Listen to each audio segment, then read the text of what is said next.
Merci, bienvenue le Zénith pour ce vendredi. Nous venons de l'apprendre, un recrutement spécial de 1000 jeunes est en cours, décrété donc par le chef de l'État et ça sera implémenté par les soins du ministre en charge de la fonction publique, le bien nommé Michel Ange Angouin, qui précise dans son communiqué que ce sera sur simple étude de dossier. 1000 jeunes dans la catégorie des bilingues. Alors, on ne sait pas quelle est la réponse qu'on veut donner à travers cette opération-là. Il y avait déjà eu, il y a quelques années, souvenez-vous, le recrutement de 25 000 jeunes.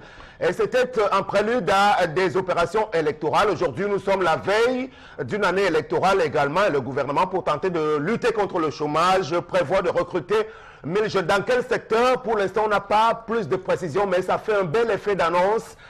Puisque sur simple étude de dossier, il y a 1000 jeunes gens camerounais, hommes et femmes, qui vont sortir du fléau du chômage. Et c'est bien, bienvenue à vous, mesdames et messieurs, sur ce plateau encore. Charles Amel Bachou, bonjour. Bonjour Sam Sévérin Ango et bonjour à tous les adeptes du si. Oui, c'est comme ça on est habitué. Tant que les Lions vont jouer, les mauvaises prestations vont se clôturer par le si. Si le Cameroun gagne par un but, on est qualifié. Si même le Chili perd, on est qualifié. Salut à vous. C'est bien. Salut à vous également, Megui, bonjour. Bonjour Sam Sévérin, bonjour chers téléspectateurs. Et je tire un coup de chapeau justement aux agents de la communauté urbaine, voilà, qui ont décidé ce matin d'assainir un peu... De Douala ou de... Oui, de Douala, pardon, oui. D'assainir un peu le marché de coiffe, là, voilà. Ils ont ramené les marchands qui avaient investi la chaussée sur les trottoirs. Bon boulot. Très bien, on accueille également le Mbombok Bengan, bonjour. Bonjour Sam, moi je salue le groupe Camraï Sam qui a décidé, selon la nouvelle expression, de disséquer tous les wagons qui appartiennent à l'État du Cameroun et les vendre la ferraille. Qui appartient, dites-vous, à l'État du Cameroun. Voilà, et qui a décidé de les vendre à la casse. Merci, c'est la nouvelle expression qui nous l'attend ce matin. Merci beaucoup. On va donc commencer. Je vous rappelle que nous sommes ce vendredi dans la catégorie des métiers, toutes catégories confondues. Si je peux me répéter, aujourd'hui on parlera donc de la chaudronnerie qui relève d'une activité bien spécifique dans la mise en place des plateformes pétrolières et autres. C'est un emploi qui mérite d'être bien connu et nous avons la chance d'avoir dans nos coulisses déjà un des meilleurs représentants de cette catégorie des chaudronniers, Monsieur Joseph Dipa, qui sera là pour nous parler de son activité. Voici le début de ce programme qui est marqué, comme tous les jours, par l'histoire de tendance. Bienvenue, bonjour à vous. Bonjour Sam, bonjour encore à tous ceux qui nous regardent ce matin. Charles Amel, je te resalue parce que ton message est passé. Merci, donc ce que tu as dit hier, la Megui, ce que Charles Amel a dit hier, non? Oui. Nous sommes en train de travailler. Okay. Mais je coupe pour en parlant de ce qui s'est passé dans mon quartier même. Hé, maman, une femme a fait foi à son mari. On va dire quand on aime parler des trucs des hommes, femmes, je vais parler parce que c'est ce que j'ai vu. Quand elle doit parler. Oh, moi, mon mari pas sans comprendre. C'est une histoire très grave, ce n'est même pas bon à rire. Voilà une femme qui a fermé son mari dehors. Le type de tuer est rentré à 2 h du matin et il a appelé Négui. Toqué. Appelez les enfants. Madame a dit aux enfants que vous n'avez pas à descendre. Laissez-le. Maintenant, l'homme, en voulant escalader le portail, comme si, où il y a son portail, il y a les taisons de bouteilles et les fils barbelés. Où ça se dit en français? Les fils là. La bouteille, les taisons de bouteilles l'ont blessé. Donc ça tout s'est déchiré en deux. Il est enterré dans un hôpital de la place. Tellement j'ai eu mal. Bon, le matin, j'ai dit à la femme là que maman, est-ce qu'il fallait en arriver là? Elle me dit que non, au départ, quand il rentrait tard, elle ne lui donnait pas à manger. Et lui-même, il partait se servir dans la marmite. Elle a même boudé, lui privé même de ce qu'il aime. Tout, rien, l'homme n'a pas changé. Donc je vais encore dire à toutes les femmes, tendez vos tympans et vous m'écoutez. Comment est-ce qu'on doit se comporter quand on a un mari qui rentre toujours tard? Est-ce qu'il faut crier, appeler tout le quartier pour qu'on sache qu'il est rentré tard? Point d'interrogation.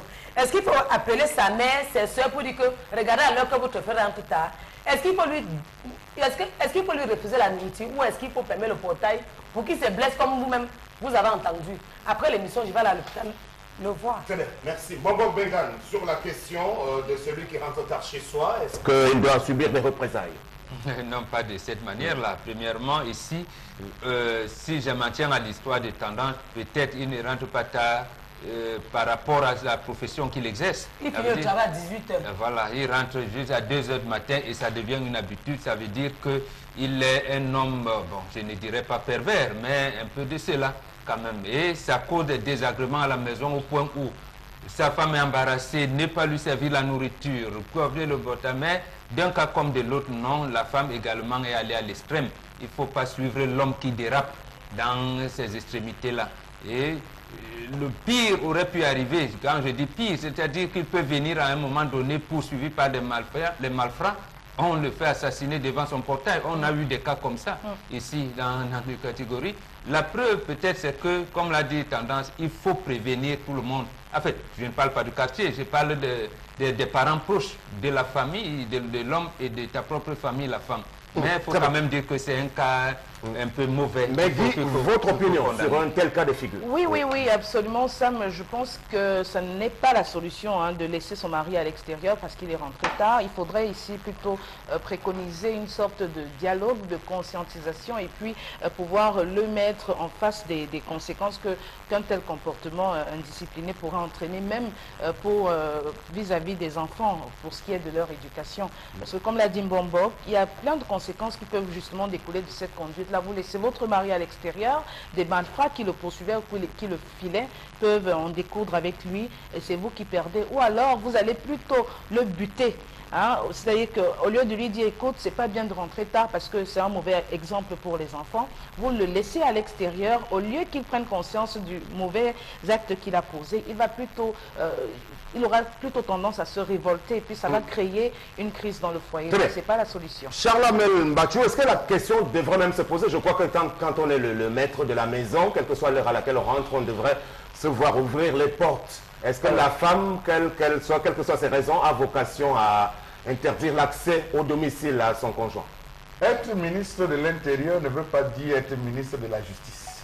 Je pense que la femme a confondu les rôles. Elle n'est pas ministre de la Justice, elle est ministre de l'Intérieur. Elle s'occupe des avoirs intérieurs, de la gestion de l'intérieur. Quelles que soient les raisons qui poussent un homme à rentrer, il y a plusieurs voies de sortie. Le dialogue. Si elle ne parvient à dialoguer, ça commence par les amis. Mais l'intérieur, c'est aussi la maisonnée, Charles, c'est-à-dire les enfants, tous ces trucs font partie de la maison. Je dis bien, il y a le voie de recours, Sam Séverin. Ouais. Ça commence par le dialogue. Pourquoi tu rentres à 2 heures? Est-ce que c'est une addiction à l'alcool? Quand ça devient systématique, justement, c'est là où c'est... C'est ça, je dis que ça commence par le dialogue. Ça suppose que lorsqu'il a commencé la première semaine, elle n'a pas posé le point d'interrogation. Il n'a pas la deuxième semaine, la troisième semaine, puisque ça c'est une récidive. Elle ne s'est pas interrogée. Il y a les amis. Les hommes ont leurs amis. Or, comment la femme est censée interroger les amis? Mais Pierre, qu'est-ce qui se passe que tous les jours mon mari rentre à 2 heures? Est-ce que c'est comme ça que vous vivez? Mais non, mais X. Après les amis, il y a les frères. On se rabat avec ses beaux-frères. On dit à ses beaux-frères, ça ne va plus chez moi. Les beaux-frères parlent. Quand les beaux-frères ne parviennent pas, on interpelle le chef de famille. Si la situation est plus grave, on peut se diriger désormais vers le service social. Donc j'estime qu'on n'a pas épuisé toutes les voies de recours. Se retrouver maintenant à bâcler. Non, personne ne dort dans cette maison sans cela, même si j'ai la bouche. Mais ça peut être une solution de recours lorsque ça devient fréquent et que vous avez affaire. Non, les femmes ne vont pas tout subir non plus. Là, je suis désolé de le dire, vous avez droit à un monsieur qui rentre tard, qui découche systématiquement. Quelqu'un me ferme par la porte, je vais rentrer avec mes clés. J'estime que... vous n'avez pas de compte à rendre, alors ça veut dire... J'estime qu'on va revenir toujours sur les mêmes choses. C'est-à-dire que c'est un couple, c'est une famille, donc il y a des règles qu'il faudrait respecter. Autant l'homme ne doit pas rentrer, il doit respecter sa femme et ses enfants parce que souvent ils font des conneries comme s'ils pensent que c'est juste la femme qui en subit les conséquences. Mais il y a plus grave, il y a des enfants il faut considérer vos enfants quand vous posez des actes. C'est même d'abord eux qu'il faut prendre en considération. Donc, que ce soit les enfants, on a des enfants qui ont tendance à être un peu têtus, rebelles et tout, qui rentrent tard, autant mieux le laisser d'abord entrer. Et puis pareil pour la femme, il y a des femmes effectivement aussi qui peuvent se retrouver dehors à des heures indues. Voilà, si elle revient, le monsieur n'a pas à lui dire, écoute, n'a pas à lui fermer la porte, qu'elle entre et puis le reste se gère à l'intérieur. Donc ce n'est pas voilà, une situation inhérente seulement aux hommes. Oui, parce que c'est le chef de famille, il ne doit absolument pas... Très bien, donc disons que les règles doivent s'appliquer à toute la maisonnée, ça veut dire l'homme, la femme aussi bien que les enfants. C'est-à-dire les horaires d'arrivée à la maison, je crois qu'elles doivent être bien respectées, Tendance. Bien sûr, Sam, tu as tout dit, parce qu'un homme ne peut pas finir le travail à 18 h, il rentre à 2 h du matin, 3 h du matin. Quand il est dehors, moi-même, j'ai les insomnies. Il doit comprendre ce que ça fait, pas une fois, pas deux fois. Sa femme doit savoir ce qu'il fait dehors. Mais si sa femme ne veut pas savoir ce qu'il fait dehors, non, sa femme, non. Quand tu mais Charles Armel, on est en couple, s'il y a du dialogue, ça veut dire que le couple se porte bien. Alors s'il y a une crise de communication, ça veut dire qu'il y a un problème. Vous sortez le matin, vous avez un programme. Maintenant, même si le programme change, il ne vous coûte rien d'appeler votre femme et de lui dire, parce que le fait qu'elle reste à la maison, mais attendez, elle ne peut pas forcément penser que vous êtes chez une femme, parce que c'est ce que les hommes se disent toujours, que oui, elle pense que je suis chez... Non, elle peut s'inquiéter. Elle a un mari qui est à l'extérieur, ce n'est pas... Voilà, elle ne sait pas... Mais elle peut appeler, si ça ne passe pas, il ne décroche pas. Si elle, je crois que si elle arrive à ne pas ouvrir la porte aussi à son mari, je ne cautionne pas. Je ne cautionne pas, on essaye de décrypter et puis de se dire que voilà, ce n'est pas normal. Si normalement il y avait eu un dialogue, on n'en serait pas arrivé là. Moi je serais d'accord à ce qu'on ferme le portail à un monsieur qui est régulièrement dehors pour tromper sa femme. Si c'est pour des cas d'infidélité à ce moment-là, parce que n'oubliez pas, monsieur Mbachu Mbombo, que nous avons des sœurs, nous avons des filles, nous avons... Vous ne peut pas accepter que nos filles en mariage subissent de telles attitudes de la part d'hommes irresponsables. Je n'ai pas dit ici que l'homme avait raison, j'ai dit que c'est un pervers. Voilà. Quand j'ai dit que c'est un pervers, je ne dis pas, mais j'ai dit la solution... Donc on peut lui fermer la porte. Non, on ne peut pas lui fermer la porte parce que les bandits, beaucoup de choses. Maintenant, les tessons de bouteilles, pourquoi on n'a pas fait le double de clés? Par exemple, la solution me semblait être... Si c'est même elle qui a caché, elle peut même avoir caché les doubles de clés, comploter avec les bandits pour faire agresser ce monsieur. Parce que les femmes sont capables de tout. On ne peut pas accepter des conneries. Ça, pour moi, j'estime que c'est une offense aux règles du mariage. Quel que soit l'occurrence, il y a des voies de recours qu'elle devait d'abord épuiser. Parfois, tu vois une belle femme dans un foyer, tu vois une fille, quand elle se marie, elle maigrit dans le foyer, c'est comme si en mangeant on la séchait au grenier, non? Quand une femme est dans un mariage, c'est qu'elle doit prendre le poids, elle doit jouir de son mariage et de son foyer. Mais si tu es marié tout le temps dehors, tu ne dois même pas manger. Tu perds l'appétit. Est-ce que sur leur question, on a quelques messages de téléspectateurs? Je dois rappeler que les numéros s'affichent et que nous recevons sur la plupart des sujets vos avis et commentaires. Meggy? Voilà, un couple qui craint Dieu ne subit pas ce genre de choses. Femme, sois soumise à ton mari. C'est Ekiti depuis Boya qui signe ce message. Ok, c'est un beau message de la part de M. Ekiti à Boya. J'adore bien cette règle liée à la soumission des femmes vis-à-vis des hommes. Voilà. C'est biblique. Voilà, la femme est méchante, elle aurait dû laisser entrer le mari avant de bouder. Chaque jour, elle va bouder. On va bouder toute la vie. Parfois, il faut ça. Mais ce qui m'énerve, c'est que le monsieur s'est blessé. Si tu te blessais pas, non, ça ne devait pas m'énerver. Tu passes nuit dehors, tu comprends ce que Demandez à votre copine de faire le double. Merci beaucoup. On passe à la colère de ce jour. La colère de Charles Armel Mathieu porte donc sur la question électorale. On s'est posé cette question il y a quelques jours, notamment sur l'importance du vote aujourd'hui qui n'est plus tout à fait sincère parce que vicier la citoyenneté même des Camerounais qui est à rude épreuve en raison d'un système électoral particulièrement verrouillé. On va en reparler tout à l'heure. Voici la colère.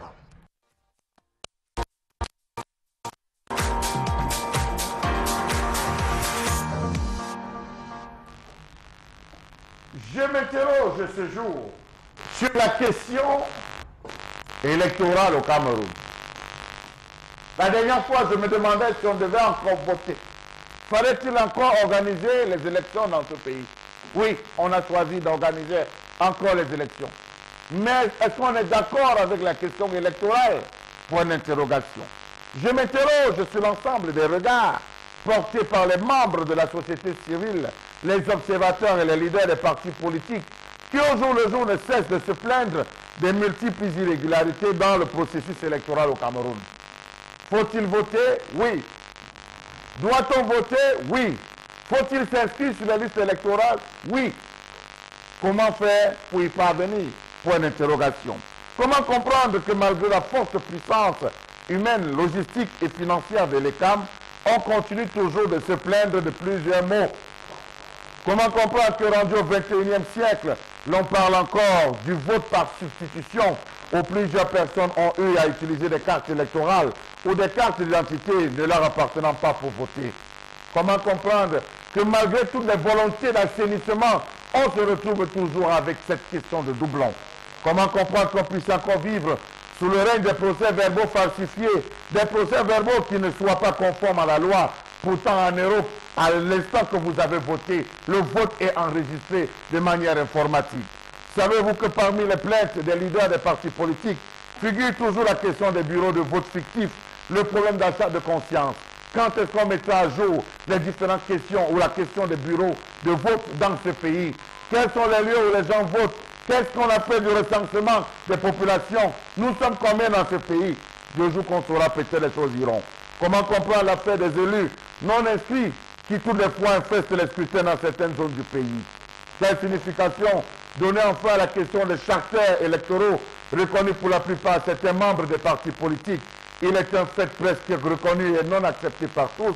Les charters, on ne peut parler d'élections dans ce pays sans que l'affaire des charters ne fasse son apparition, car nombreux sont ceux de ces leaders qui, ayant peur d'un échec, cuisant téléchargent des sombres militants des villes vers les campagnes un mois à l'avance pour être sûr de gagner. La preuve, fait le tour des différents villages.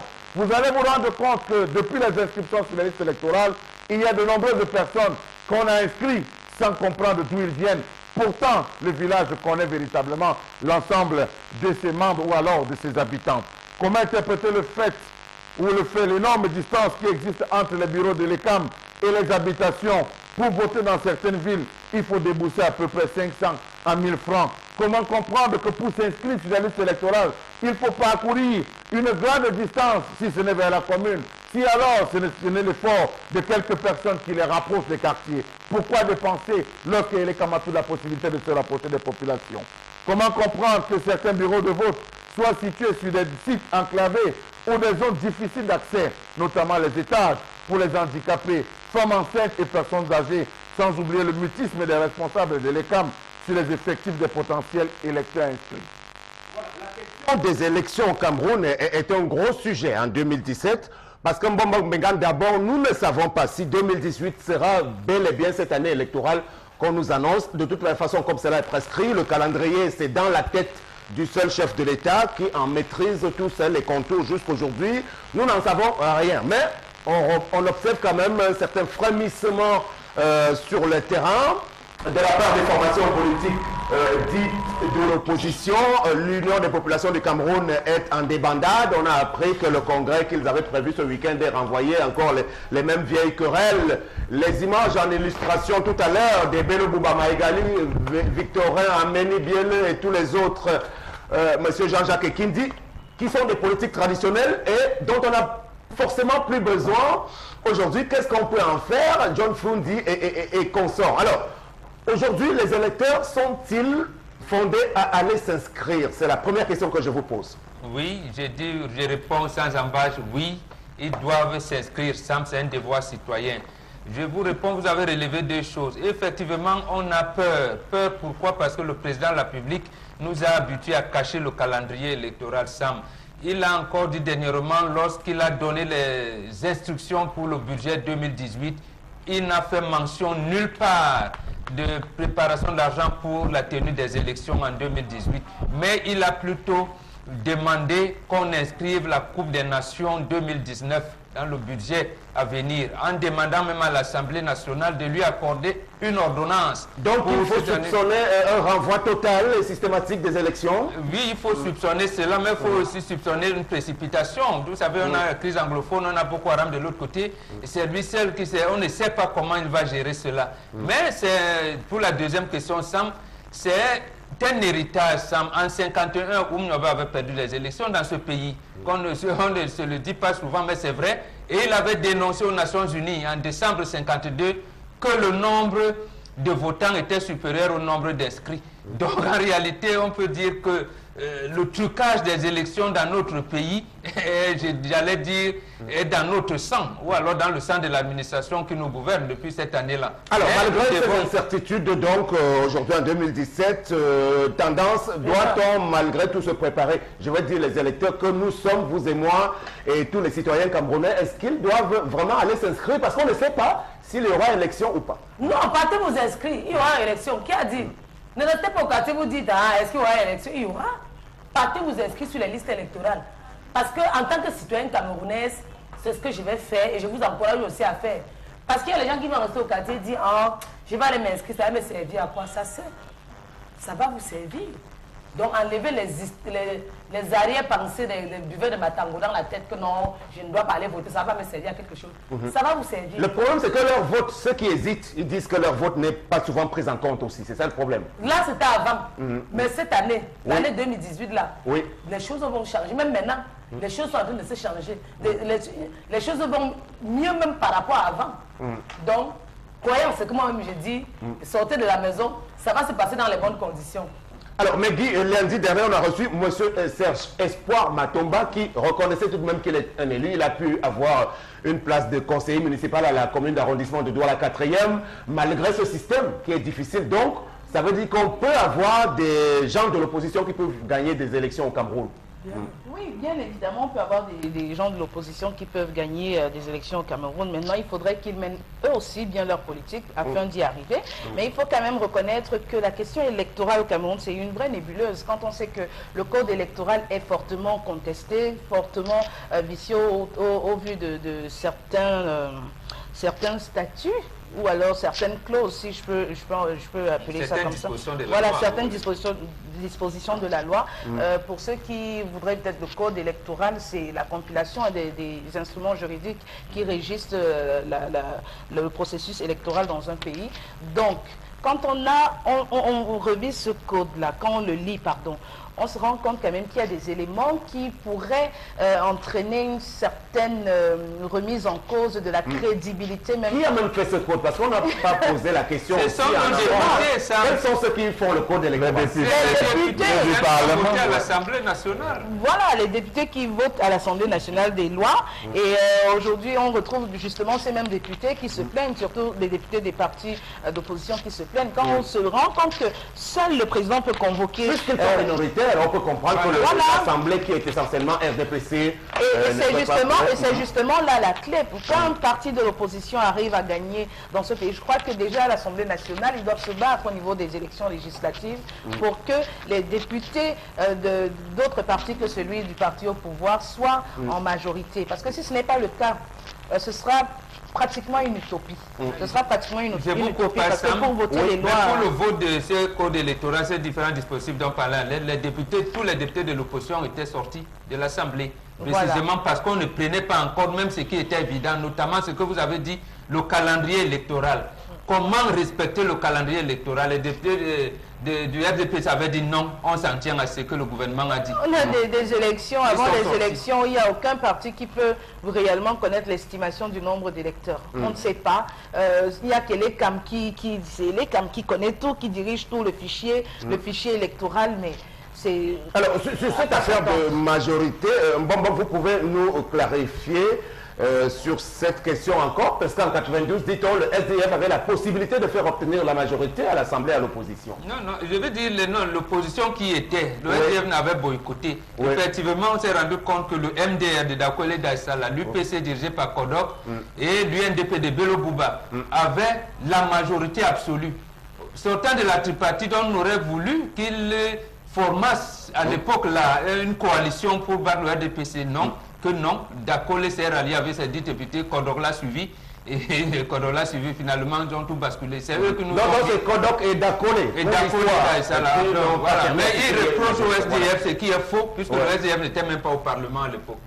Très bien. Mais je crois que le SDF a dû boycotter une session de... Non, le 1er mars 92, effectivement, il avait boycotté. Il a dit, moi j'estime que les Kodok, les Bello ne sont pas les opposants. Les vrais opposants ne doivent pas aller au vote. Et on a donc vu, effectivement, là, je donne raison au SDF, on a donc vu ceux qui se déclaraient opposants qui sont allés là-bas pour consolider le pouvoir du RDPC jusqu'à aujourd'hui. Alors, sur la base de ces constatations, M. Mbattu, donc forcément la question électorale au Cameroun n'a été qu'une parodie depuis ces dernières décennies, finalement. Donc, c'est une pseudo-démocratie à laquelle nous avons droit. Mais vous faites bien de le dire, Sam Sévérin. Moi, j'ai une question à vous poser. Nous sommes combien au Cameroun? Bon, on peut évaluer... on peut évaluer plus de 20 millions, il me semble. Alors, voilà, nous sommes combien?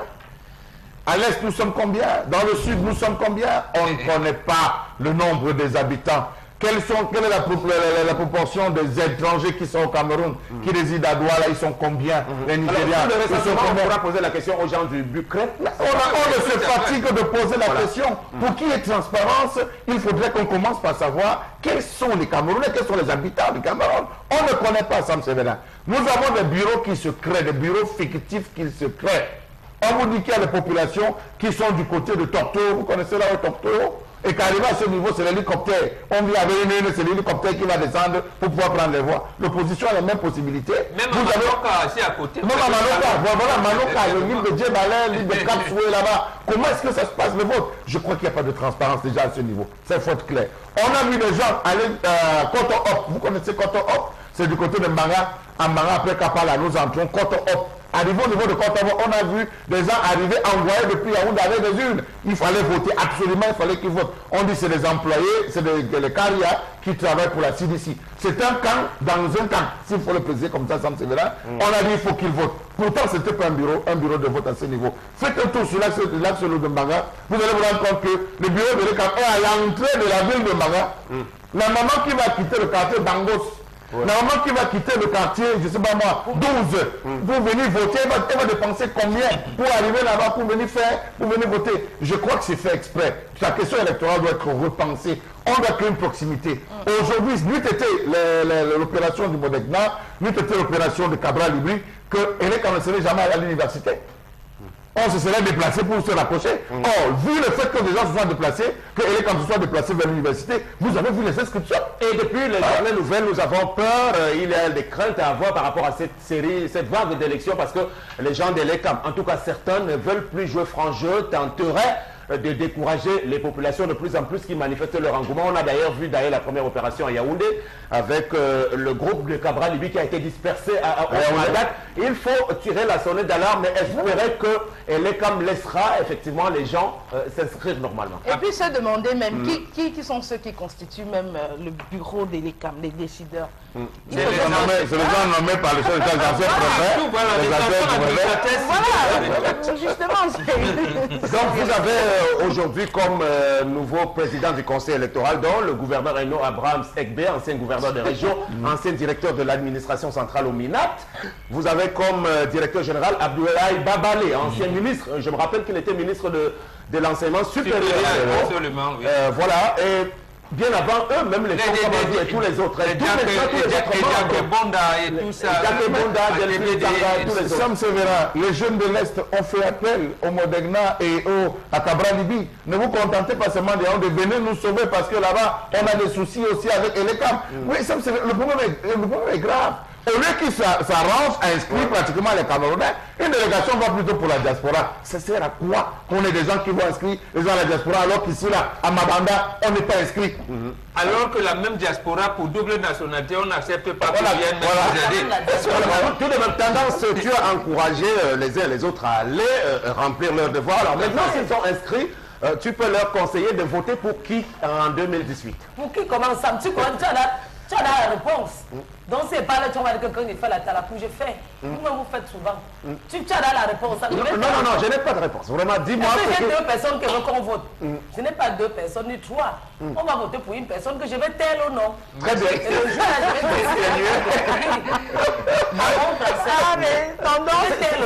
c'est une vraie question aujourd'hui, Mbombok.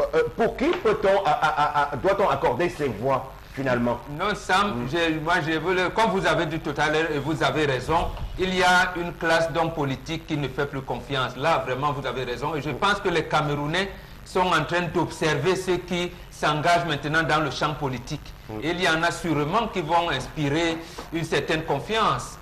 Donc, ils vont choisir. Et je parle, mais j'ajoute là pour terminer. Il a relevé tout à l'heure de doublons.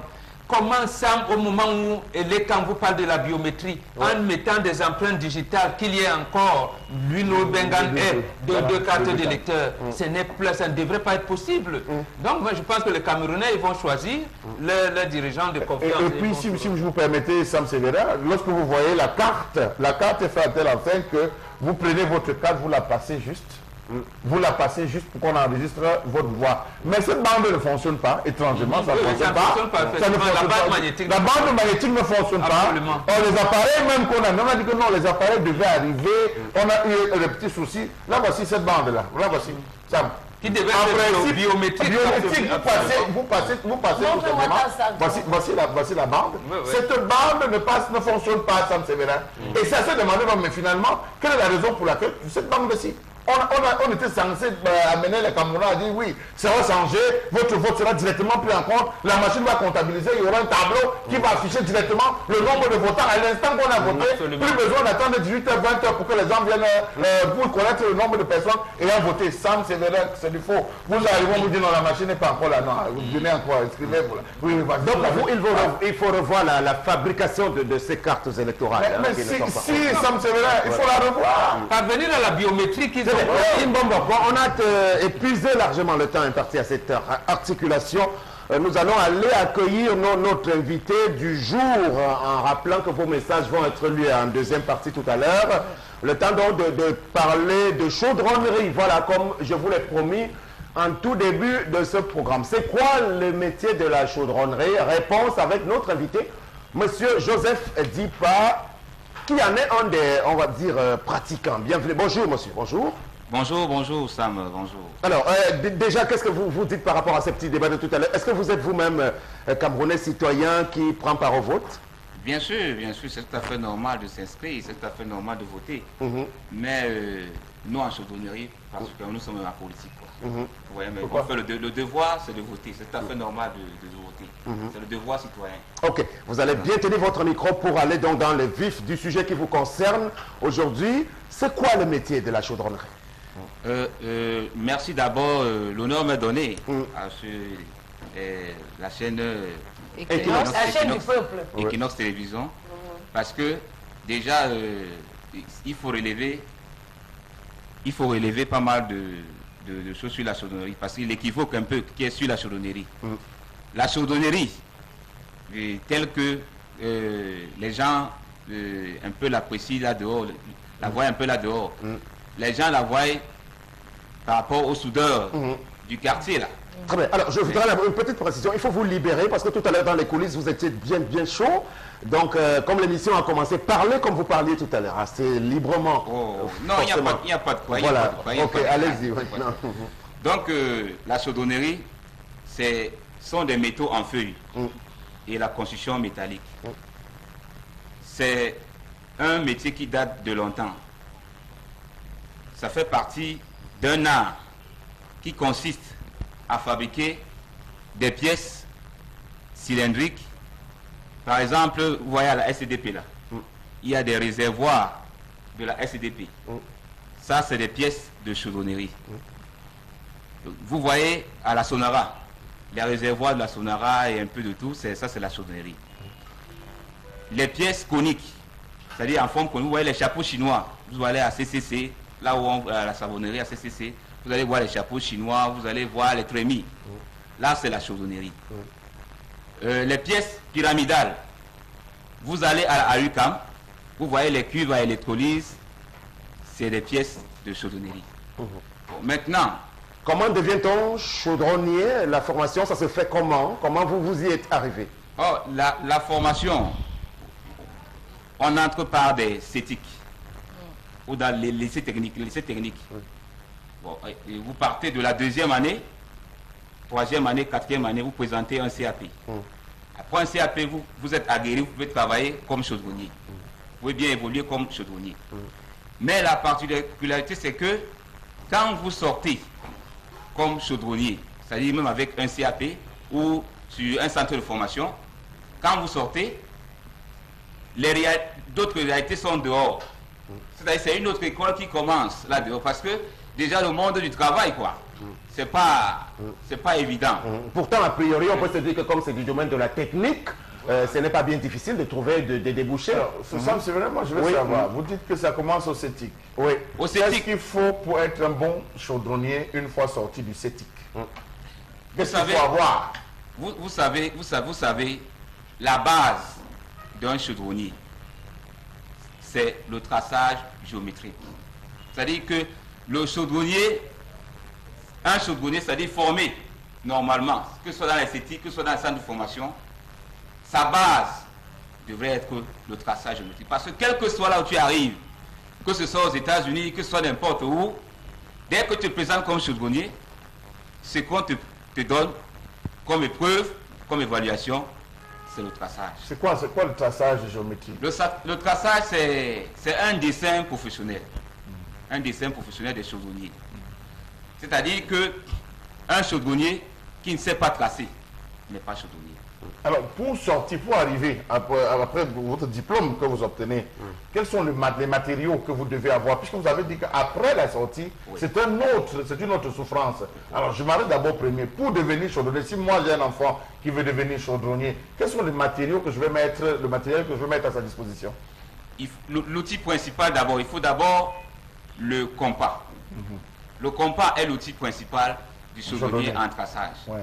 Parce que le chaudronnier, avec son compas, quel que soit l'angle, il n'a pas besoin du rapporteur d'angle.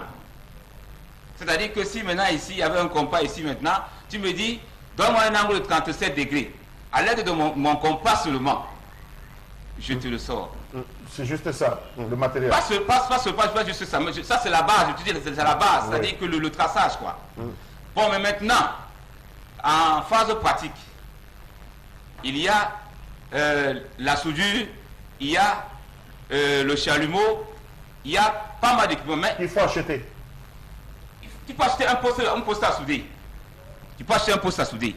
Tu peux acheter un chalumeau, mais c'est coûteux quand même, c'est coûteux, vraiment.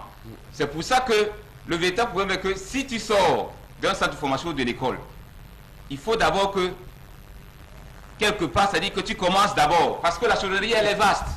Tu peux être un chaudronnier traceur, tu peux être un chaudronnier coupeur, mais la base, c'est le traçage. Moi, j'ai le sentiment qu'il s'agit quand même d'un métier rare. Et il pourra peut-être nous dire, et combien sont-ils des nombreux aujourd'hui qui sortent des écoles et qui trouvent du boulot dans ce débouché-là. Je ne sais pas si les jeunes de nos jours sont de plus en plus encouragés, qui sortent des CETIC et lycées techniques à faire ce métier. Je posant lui la question, vous qui êtes sortis, donc, comment vous vous déployez? Est-ce que vous trouvez facilement, puisqu'il y a quand même les plateformes pétrolières, il y a plein d'usines industrielles ici. Vous nous avez parlé, vous nous avez cité certaines, notamment dans le secteur pétrolier. Donc c'est sûr que chez vous, quand même, vous ne souffrez pas comme nous. Vous avez quand même de quoi manger, et bien. Non, non. déjà que au Cameroun, nous qui avons eu la chance de travailler de part un peu partout là, en chaudronnerie, quand on revient chez nous, vraiment... Alors, un peu partout, vous avez été où précisément? C'est pas toujours ça. Oui. Par exemple, au Nigeria, à Port Harcourt, tu ne peux pas travailler à Port Harcourt. C'est-à-dire, si tu n'es pas, je sais pas, dans le syndicat, à Port Harcourt, tu ne peux pas travailler. Déjà que tu es de Lagos, tu ne peux pas travailler à Port Harcourt. Mais vous avez été à Port Harcourt. Combien de fois si tu es Camerounais? Vous voyez un peu. Donc, et on a aussi une autre préoccupation. C'est que l'État, il faut que l'État nous vienne en aide. Parce que beaucoup plus, on travaille pour des particuliers. Vous voyez, si vous avez des relations là maintenant, vous gagnez un marché de chaudronnerie, vous me prenez, vous me donnez ce que vous voulez. Mais attendez, est-ce que les entreprises que vous avez citées là tout à l'heure, CDP, Sonara, Freelanda... Ils travaillent avec des sous-traitances. Des gens comme vous, des particuliers comme vous. C'est-à-dire qu'il suffit que toi tu gagnes un marché, tu te fous de l'argent, on s'en fout. Parce que l'image qu'on a, non, ils ont beaucoup d'argent. Ils ont beaucoup d'argent, mais l'argent ne revient pas à l'acteur.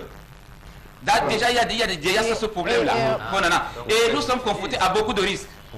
Beaucoup de risques parce que déjà, il y a pas mal de risques, que ce soit chimique, que ce soit, il y en a énorme.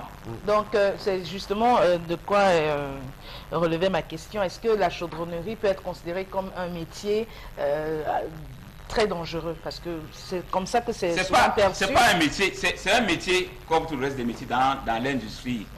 Ouais. Si vous abordez, si vous avez vos, comment est-ce qu'on appelle ça, vos EPI, vos équipements de protection individuelle. Oui. Je pense que, c'est-à-dire vous n'aurez pas de problème. Vous êtes à la bonne. Mais c'est un métier à risque. Elle a dit dangereux, mais reconnaissons qu'il y a la pénibilité du travail. Si, déjà, il faut avoir des aptitudes physiques. D'abord, pour les essais, il faut être apte, d'abord physiquement. Parce que monter sur une plateforme ou bien travailler, parfois à monter en hauteur, aller à plus de 30 mètres, parfois en hauteur. C'est pas donné à n'importe qui. Donc c'est pour ça qu'un chaudronnier doit d'abord être apte physiquement. Oui, mais voilà, justement, on a justement des élèves qui se forment à ce métier-là dans des établissements techniques, comme vous l'avez mentionné tout à l'heure, et qui vont sur le terrain généralement, qui font de la pratique, mais qui ne sont pas toujours, c'est pas des employés de société qui sont couverts par une quelconque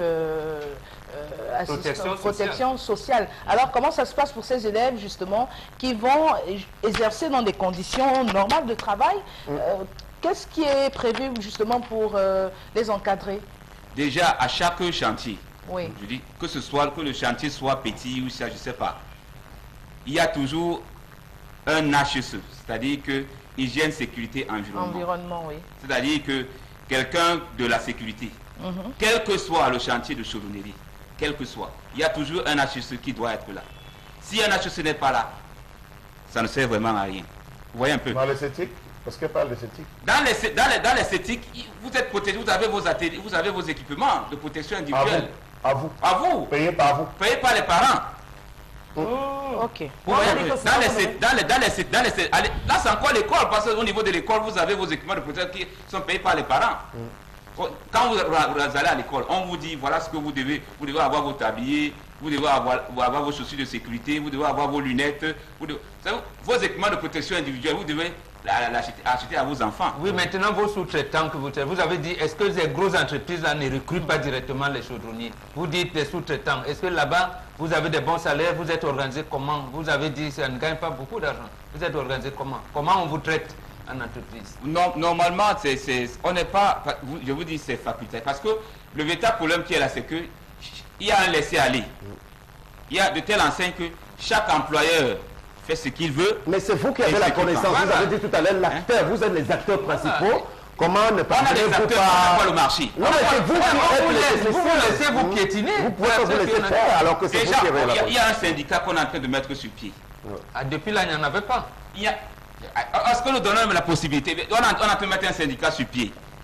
Raison pour laquelle nous voulons que l'État nous vienne en aide.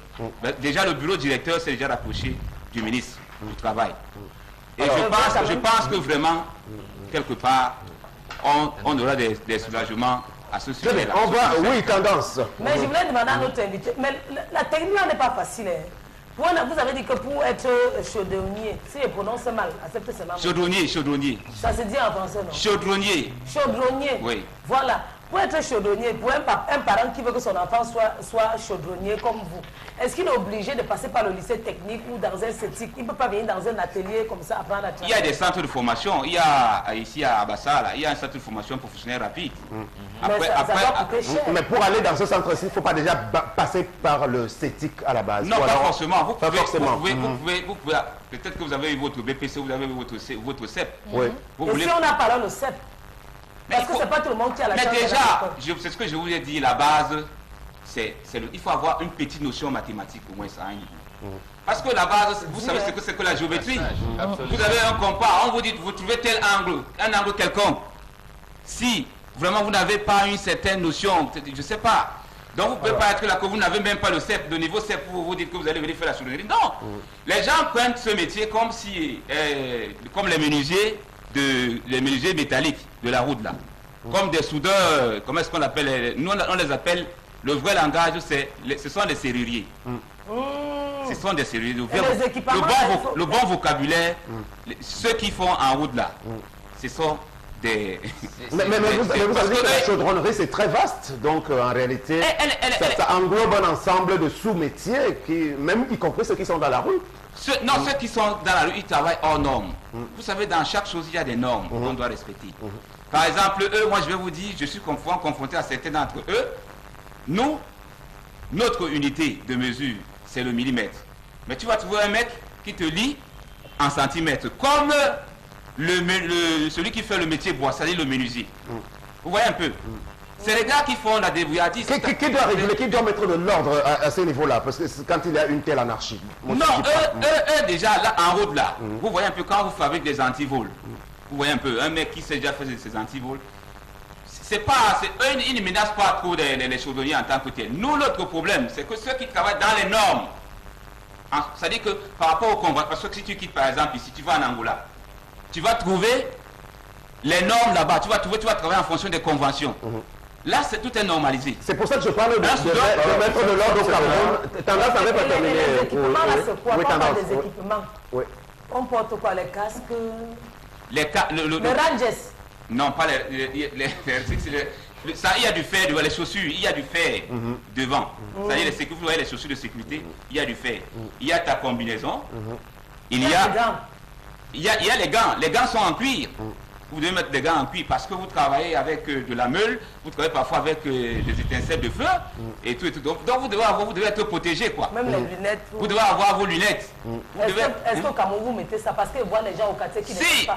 Quand vous arrivez à la Sonara, parce que je ne sais pas si vous avez eu la chance d'arriver à la... Parce qu'il y avait l'arrêt des Normands à la Sonara, il fallait faire un tour. Parce que quand vous arrivez là où on travaille dans les normes, il y a toujours des EPI.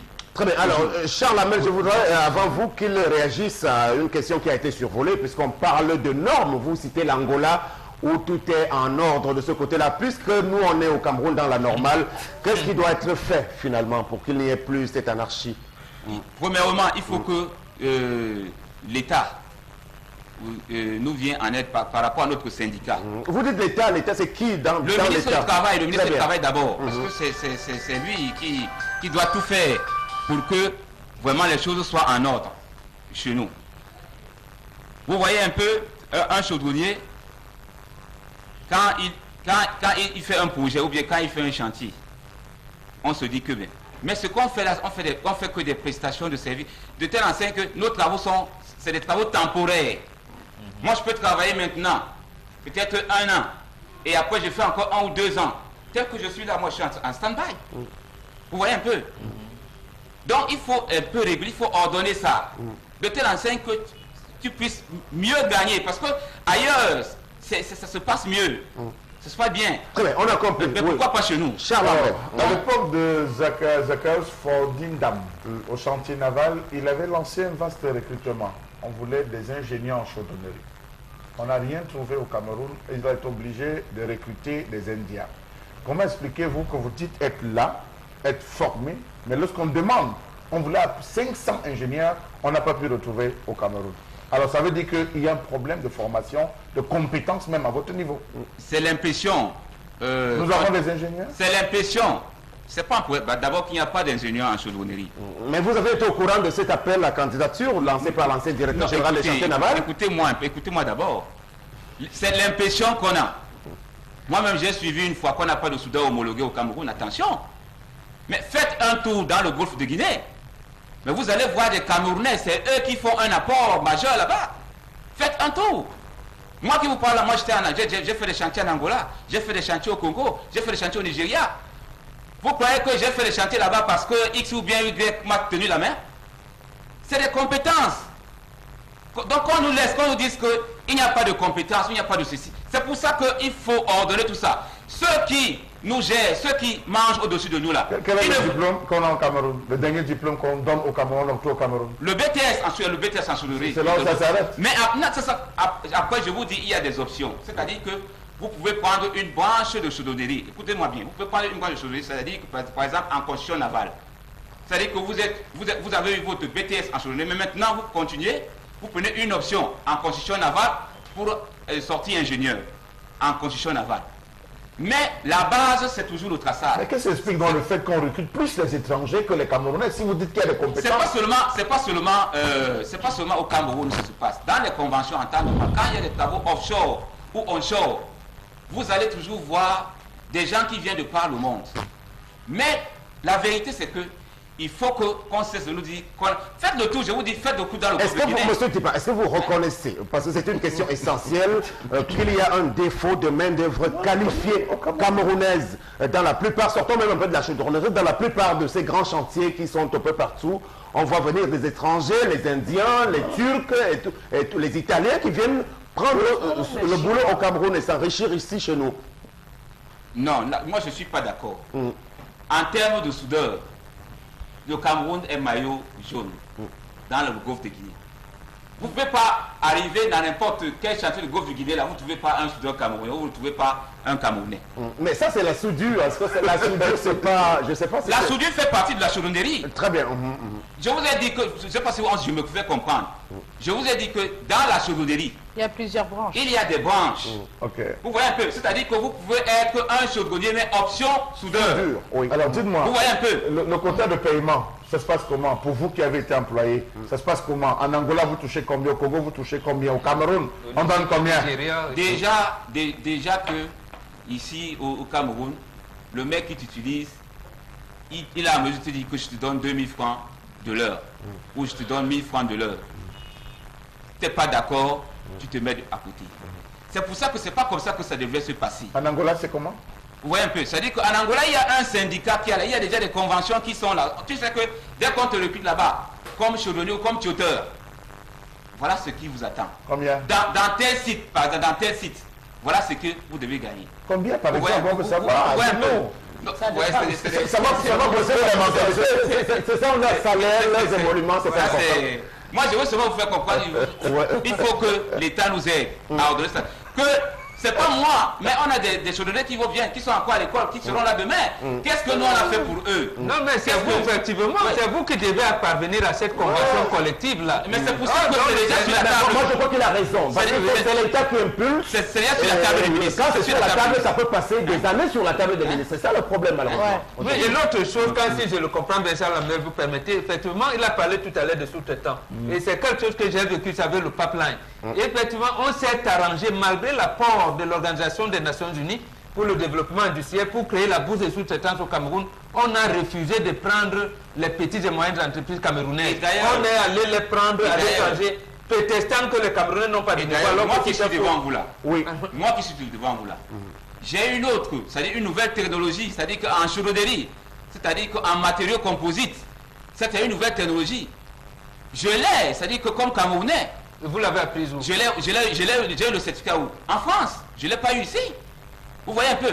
Donc, il y a des réalisations. C'est pas qu'il y a quand même des hommes. Mais le véritable problème est que ça ne nous revient pas. Alors, moi, je vois... Des gens, ils sont là. Est-ce que, M. Dipa, vous ne pouvez pas déjà vraiment vous-même vous constituer en syndicat force organisation, puisque vous semblez être bien outillé vous-même sur ce plateau, regrouper ceux-là qui se retrouvent comme vous en difficulté, un peu abandonnés par le système en place, pour bien vous faire entendre, avant que maintenant l'État ne voie que vous êtes bien organisé. Je vous ai dit que le syndicat est déjà là. Il y a un bureau directeur. Tout est sur la table du ministre. Tout est là. Maintenant, le véritable problème est que les patrons ne veulent pas s'accorder sur les conventions collectives. Parce que si leur problème, c'est ce qui rentre dans leur poche. Vous voyez un peu. Si par exemple, moi tu me factures, par exemple à 3 000, et que toi tu prends 2 000, moi, toi tu es assis quelque part, tu prends 2 000, tu m'as facturé à 3 000, moi j'ai 1 000 francs.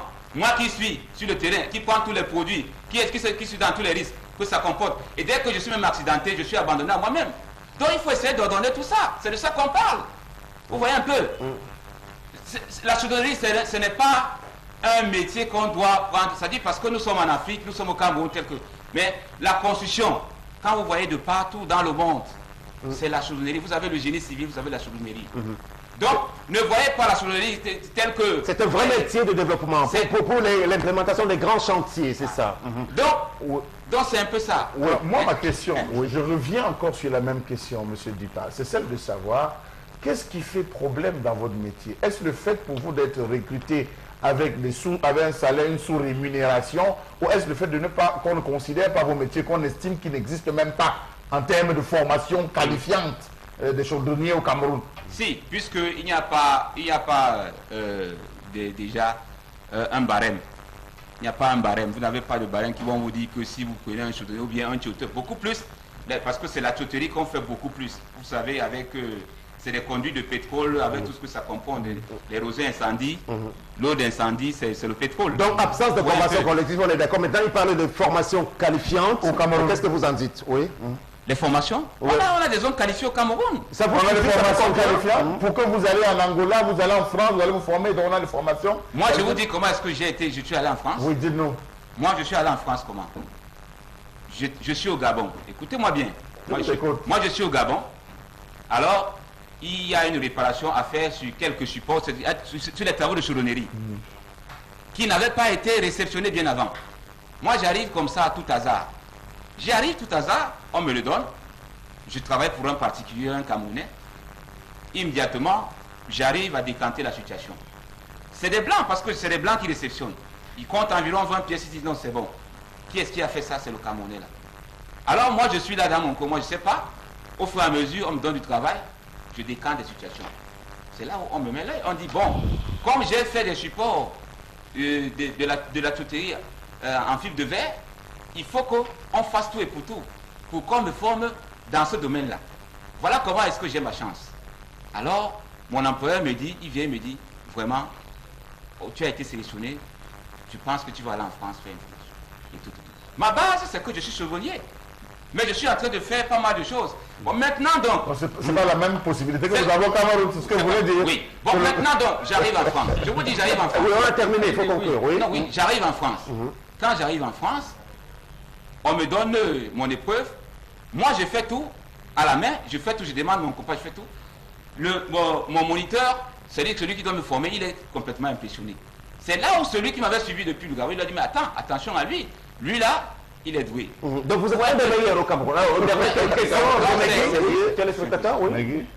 Oui, donc il y a un téléspectateur qui dit que vous êtes chaudronnier, mais vous ne définissez pas bien comment on nous l'a appris en techno. Moi, j'ai fait fabrication mécanique. Oui, la fabrication mécanique, c'est pas la chaudronnerie. Ok. Vous comprenez un peu? C'est-à-dire, quelqu'un qui est un mécanicien de fabrication, c'est pas des tours mécaniques où vous allez faire des pièces, vous voyez un peu. Je vous ai dit, est-ce que la base, qui me comprennent bien, c'est qui me comprennent bien, la base d'un chaudronnier, c'est le traçage géométrique.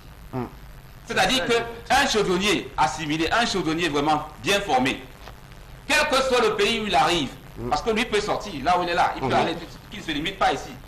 Dès là où il va arriver, s'il dit qu'il prétend être chaudronnier, ce qu'on va lui présenter, c'est le traçage. Traçage géométrique, alors dans quelle activité? C'est un professionnel de la géométrie. On a terminé, monsieur Dipa. C'est pour faire quel type de travaux pour nous résumer, donc? Oui. Les travaux sur les plateformes, par exemple, les plateformes dans les raffineries, les réservoirs, je vous ai cité les réservoirs, et même la transformation des métaux, parce que la sidérurgie fait partie, les travaux sur les hauts fourneaux, ça fait partie de la chaudronnerie. Un autre message, peut-être? Voilà, oui, le tout dernier, puisqu'on a terminé. Voilà, monsieur Ndjele qui nous dit « Je suis chaudronnier tuyauteur. La chaudronnerie est un métier rare. Il est difficile qu'un chaudronnier puisse trouver du travail facilement. Particulièrement, il n'y a pas d'école d'ingénierie en chaudronnerie. Ne partons pas loin, juste au deuxième pont du Vouri, le chaudronnier avec 700 heures.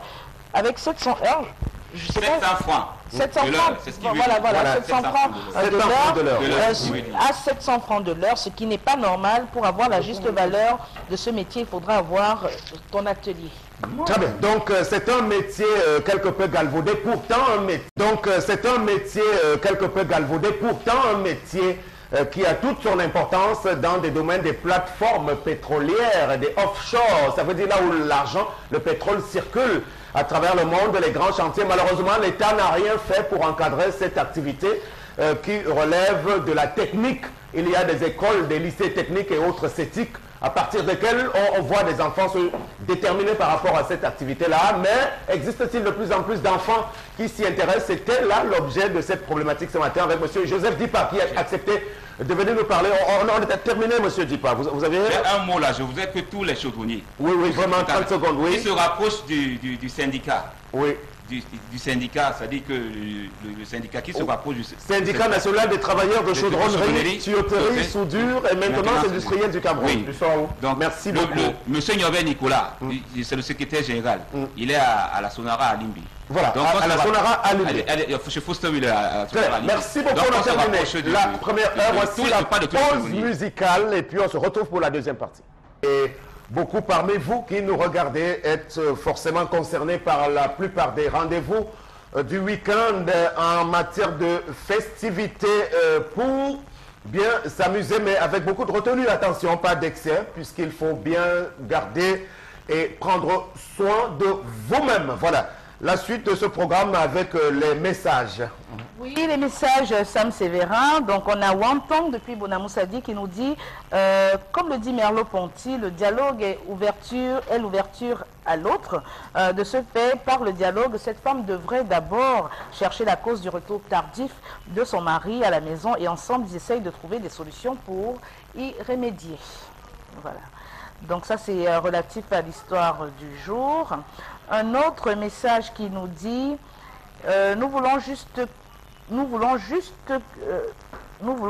que vous nous passiez ce message. Opération 11 millions d'inscrits au 31 août aura lieu à EDEA samedi 1er juillet à partir de 8 h au marché. Voilà. Voilà une opération qui de plus en plus prend de l'ampleur, comme vous l'avez relevé tout à l'heure, M. Mbachou. À Douala, ça a commencé à Ange Raphaël, à la zone universitaire. Ça s'est enchaîné à Bonabéry, à Douala 4e le week-end dernier. Et depuis hier, c'est Ndoko Ticket concerné pour l'arrondissement de Douala 3 et aussi un collectif de Douala 5. Je m'attendais à ce que le responsable régional de l'ECAP accompagne ce mouvement.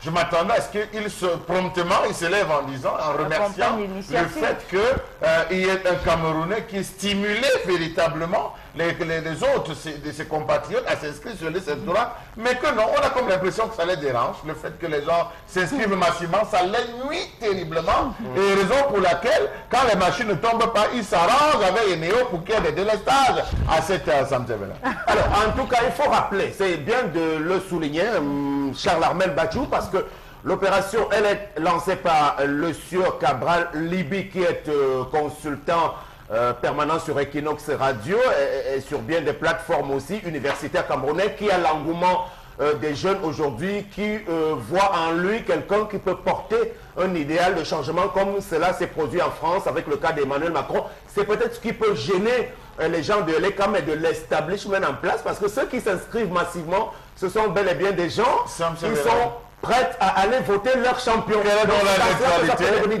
donc la neutralité de l'ECAM s'il devrait être gêné du fait que les gens s'inscrivent?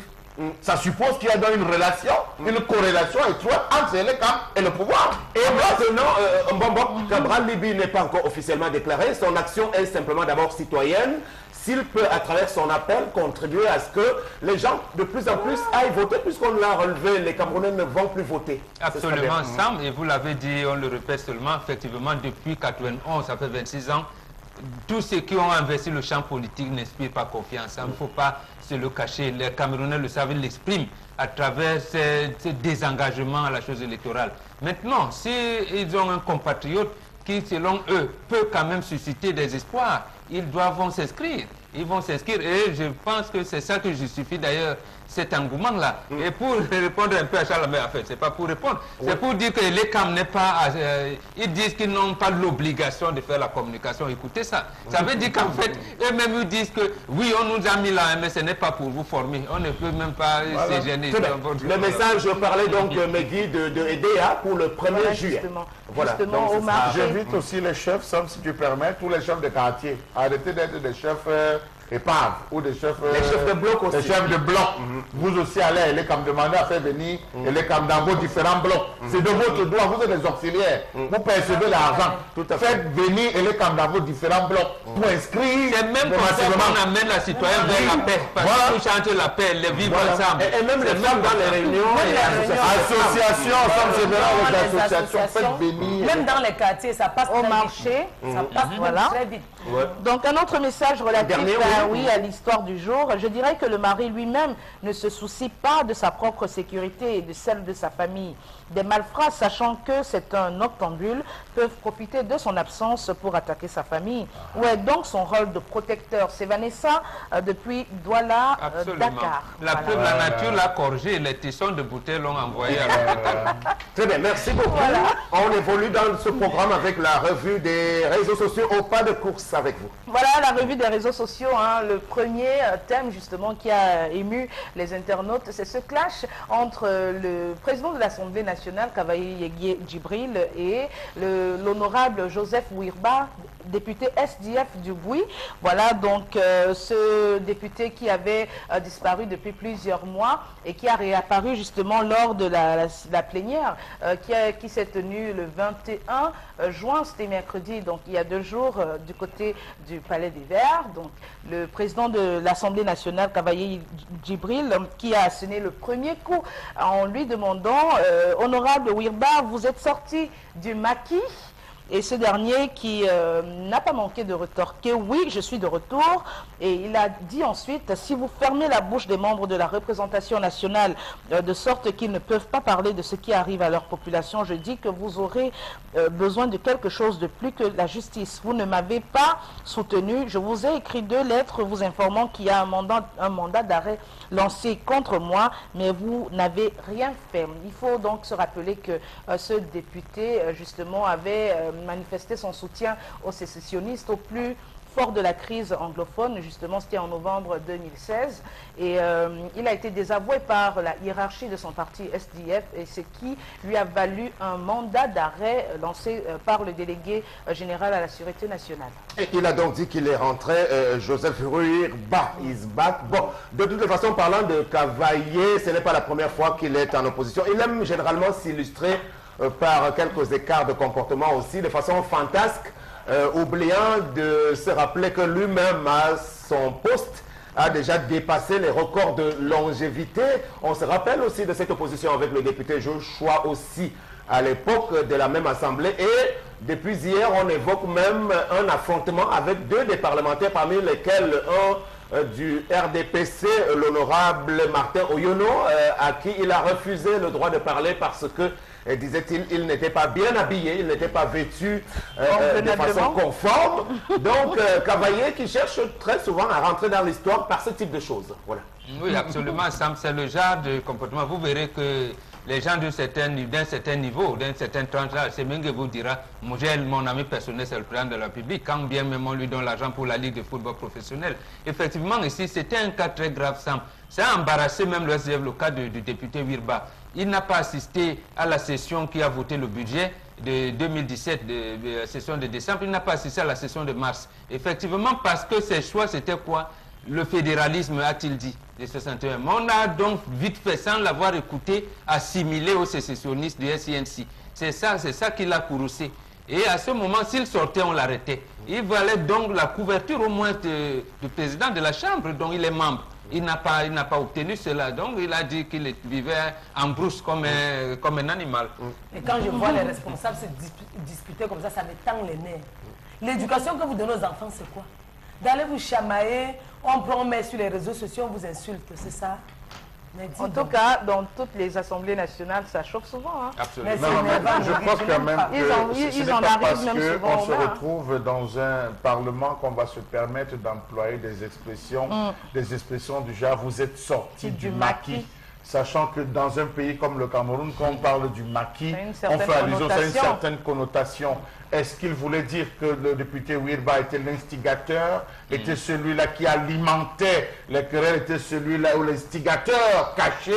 Il faut le savoir. On sait qu'il n'a pas manqué de s'en prendre à Niadi Fendi Marcel lorsqu'il venait à peine d'être nommé président du Sénat. Il a manqué plusieurs fois de civilité vis-à-vis de la deuxième personnalité du pays. Ça n'a pas été toléré. Vous parlez de Kavaye. Je parle bien de Kavaye Djibril, devant même le chef de l'État, à un moment, même sur le plan protocolaire. À un moment, il s'est amusé à le faire. C'est passé. Il a même dit, je suis opposé à ce qu'il y ait un autre président au Sénat. S'il y en a un, c'est moi qui dois l'être. On continuera avec ces phrases en parlant du fait qu'il est dit en pleine assemblée, en plein rassemblement, que Boko Haram est parmi nous. De qui faisait-il allusion? Je pense quand même qu'il y a des déclarations dites par une personnalité comme celle-là qu'on ne devrait pas prendre à la légère. Il devait être entendu, il devait être véritablement auditionné pour qu'il puisse préciser d'où est-ce qu'il tient ses sources, comment est-ce qu'il s'est venu. On se rappelle de l'affaire Bouba Simala. Il a tout versé sur Bouba Simala, mais malheureusement, ce même Bouba Simala s'est retrouvé encore libéré. Donc j'estime quand même à un certain moment, soit c'est la vieillesse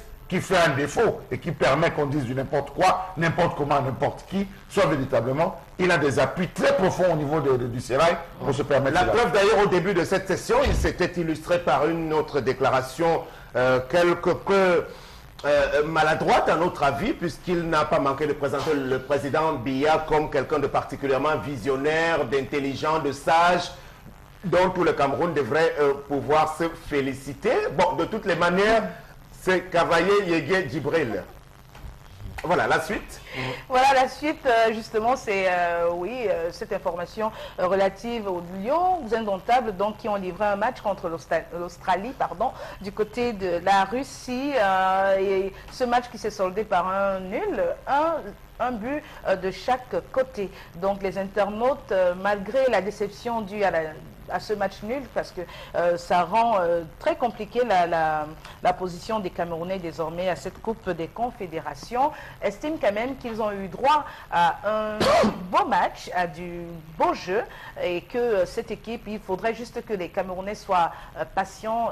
Cette équipe, justement, ferait de bonnes choses peut-être dans l'avenir. Parce que pour jouer, d'abord, c'est facile.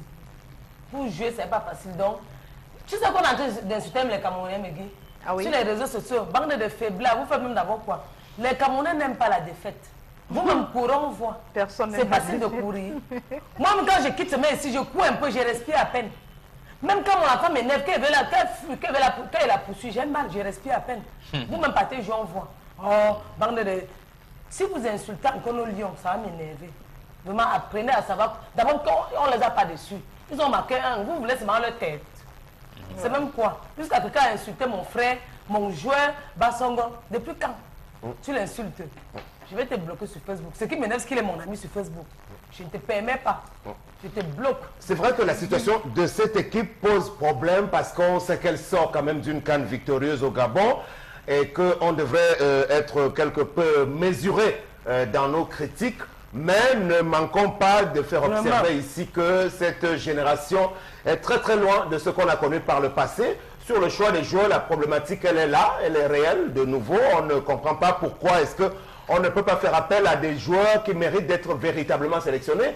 Vous avez en l'absence d'un latéral gauche, Oyongo Bitolo, encore que vous voudrez bien me dire en quoi est-ce que c'était un joueur important dans cette équipe-là. Vous avez Gaëtan Bon qui est compétitif, vous avez le joueur Bedimo qui est compétitif, à ce poste-là, vous avez même un garçon comme Benoît Assou et Kotor, mais qui n'ont pas pu être appelés. Aujourd'hui, Jonathan Guam, qui fait partie des 23, il est là-bas, mais transparent totalement, on ne sait pas à quoi il sert. Alors, Hugo Bross a reconnu, M. Mbachou, qu'aujourd'hui, l'équipe du Cameroun n'a pas de grands joueurs, de grands attaquants.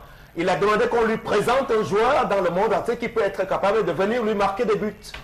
Dans l'équipe de mon village. Il se contredit par rapport à ce qu'il avait dit lors de la CAN Gabon 2017.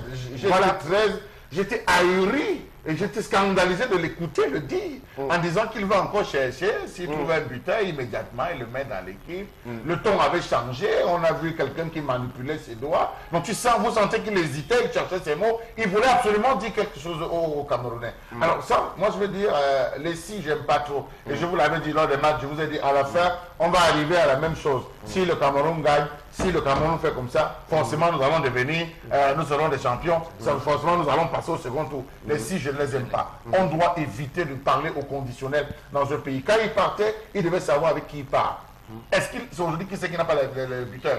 Est-ce que c'est aujourd'hui qui sait qu'il a des problèmes au niveau de la ligne défensive du Cameroun? Est-ce qu'il sait que c'est aujourd'hui qu'il a des problèmes?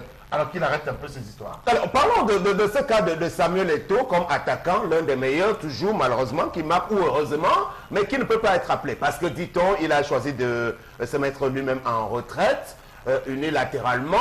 Il n'a pas de buteur, dit-il. Bon, alors, où sont passés les Choupo-Moting, par exemple? Ils se prennent la tête déjà. Non, justement, on parlerait de Choupo-Moting, mais Eto'o a dit lui-même qu'il prenait sa retraite. Maintenant, il y a l'Engok, le Choupo-Moting dont vous avez fait allusion et beaucoup d'autres. Il y en avait un là dont j'oublie. Non, je veux dire l'Indien Clinton et tout. Donc, je veux dire, il faut faire une équipe. Une équipe, c'est une masse compacte de gens qui jouent ensemble et tout. Mais bon, nous n'aimons pas les défaites, ça, mais je pense qu'on mesure les joueurs, on ne les condamne pas tout à fait, mais on ne voit pas leur niveau être à celui de la haute compétition. Hein. Le Brésil s'est amusé comme ça, l'Allemagne lui a donné 7-1. Précisément parce que le Brésil comptait sur un joueur, Neymar. À peine Neymar a-t-il eu un accident que tout a sombré. Donc, nous, on estime qu'on a des joueurs partout. Vous avez parlé il y en a même un qui est polyvalent à la défense, il s'appelle Armel Kanabiyik. Pourquoi ne fait-il pas? Donc on a plein de talents. Ça seulement c'est pour les professionnels. Pour ceux qui sont au niveau local ici, il y a quand même un championnat professionnel, il a le niveau qu'il a, c'est vrai, mais est-ce qu'on les a testés véritablement? Lui-même, il n'a pas voulu organiser les matchs sur le plan local pour savoir au niveau, sur le plan de... Mais en même temps, il ne faudrait pas qu'on peigne tout en noir non plus, parce que on n'a pas...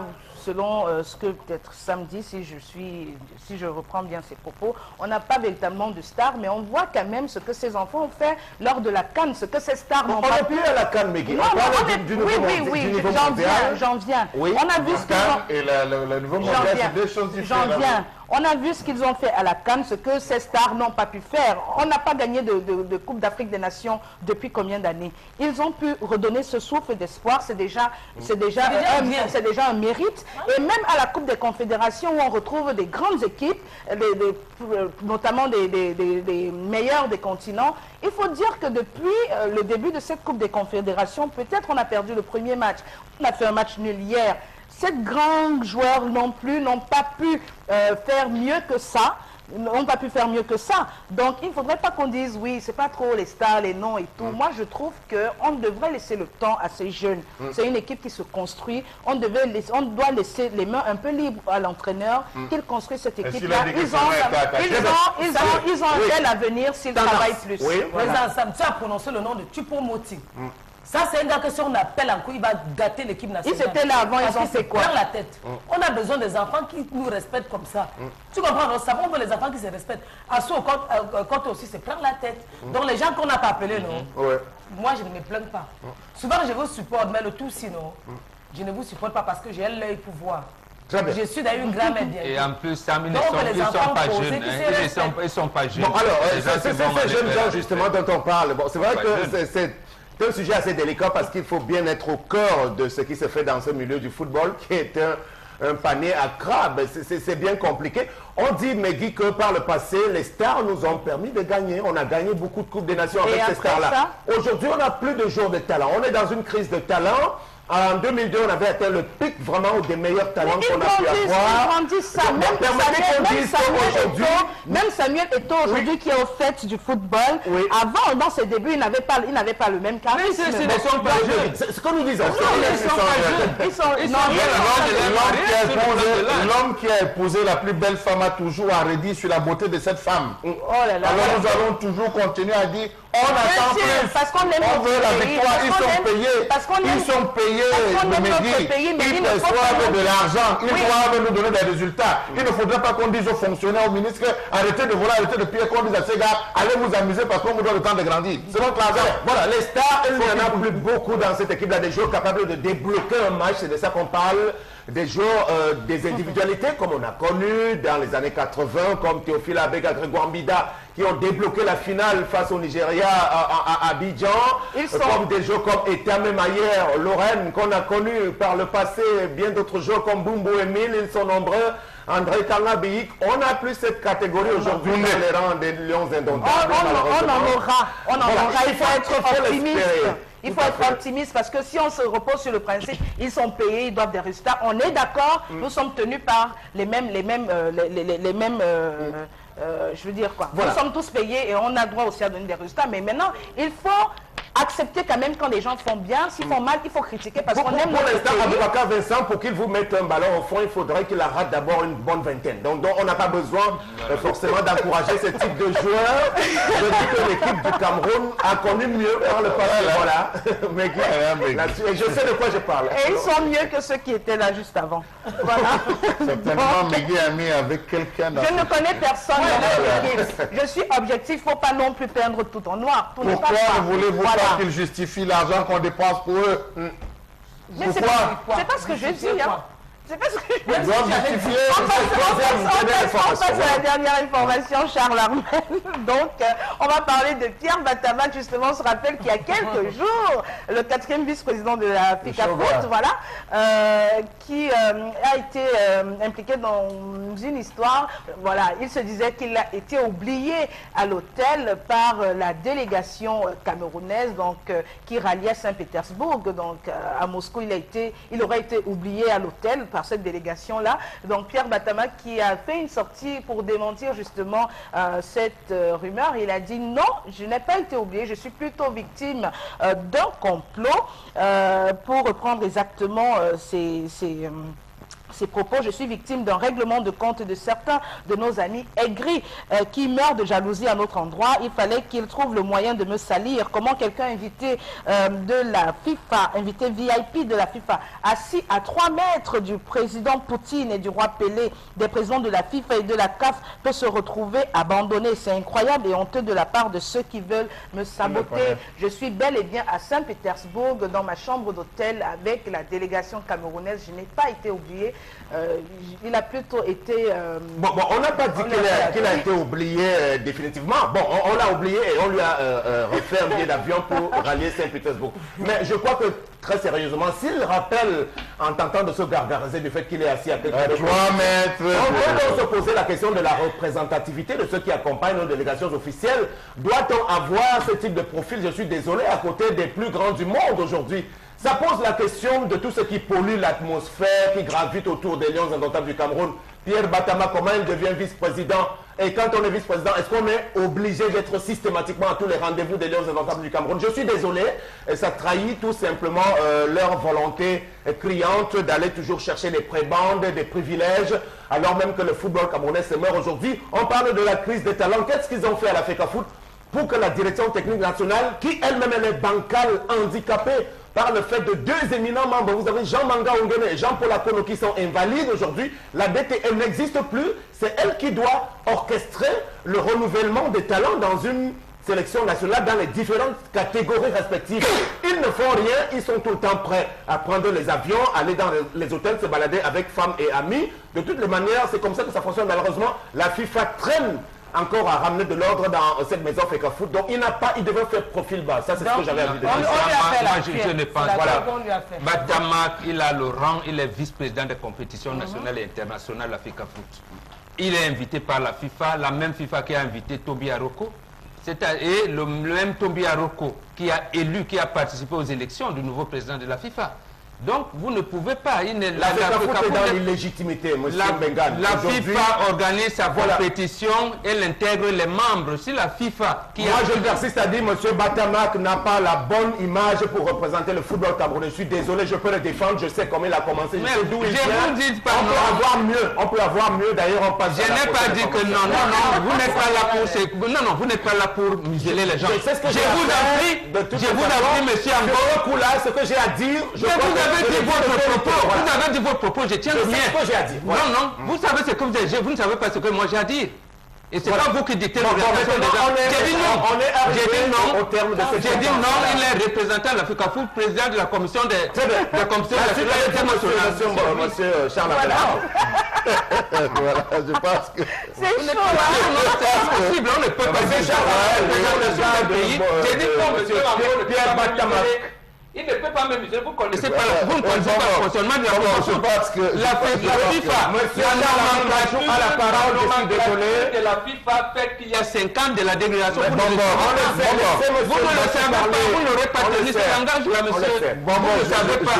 Vous ne le savez pas. Il y a une nomenclature des invités de la FIFA, c'est 50 par délégation. Parmi les faits, non monsieur, vous n'aurez pas tenu, c'est la Batama, je ne parle plus moi. Mais vous n'aurez pas tenu. Depuis que Malin, vous l'avez cravaté. J'ai prononcé son nom, elle m'a bloqué sur Facebook. Donc je suis la maman, débloque-moi. Je ne veux pas m'aller avec toi. Je sais que tu l'avais cravaté. J'ai parlé. Parce qu'il est tout le temps dans la rubrique des faits divers. Oui, Malin, vous l'avez cravaté. J'ai dit que c'est responsable. Quand j'ai parlé de ça, elle m'a bloqué. Moi, je voulais dire tout simplement, il y a la suite des tendances, qu'il a animé quand même les faits divers pendant un certain temps.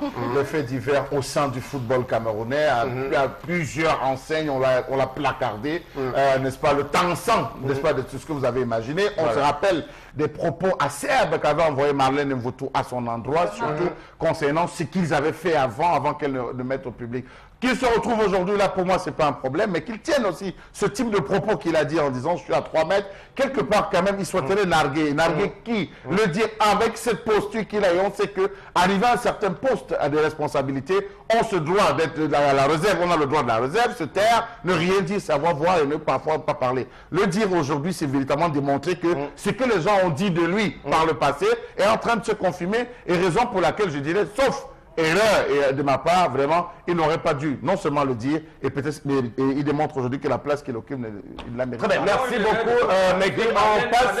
Merci beaucoup. C'était la revue de la société interpellation.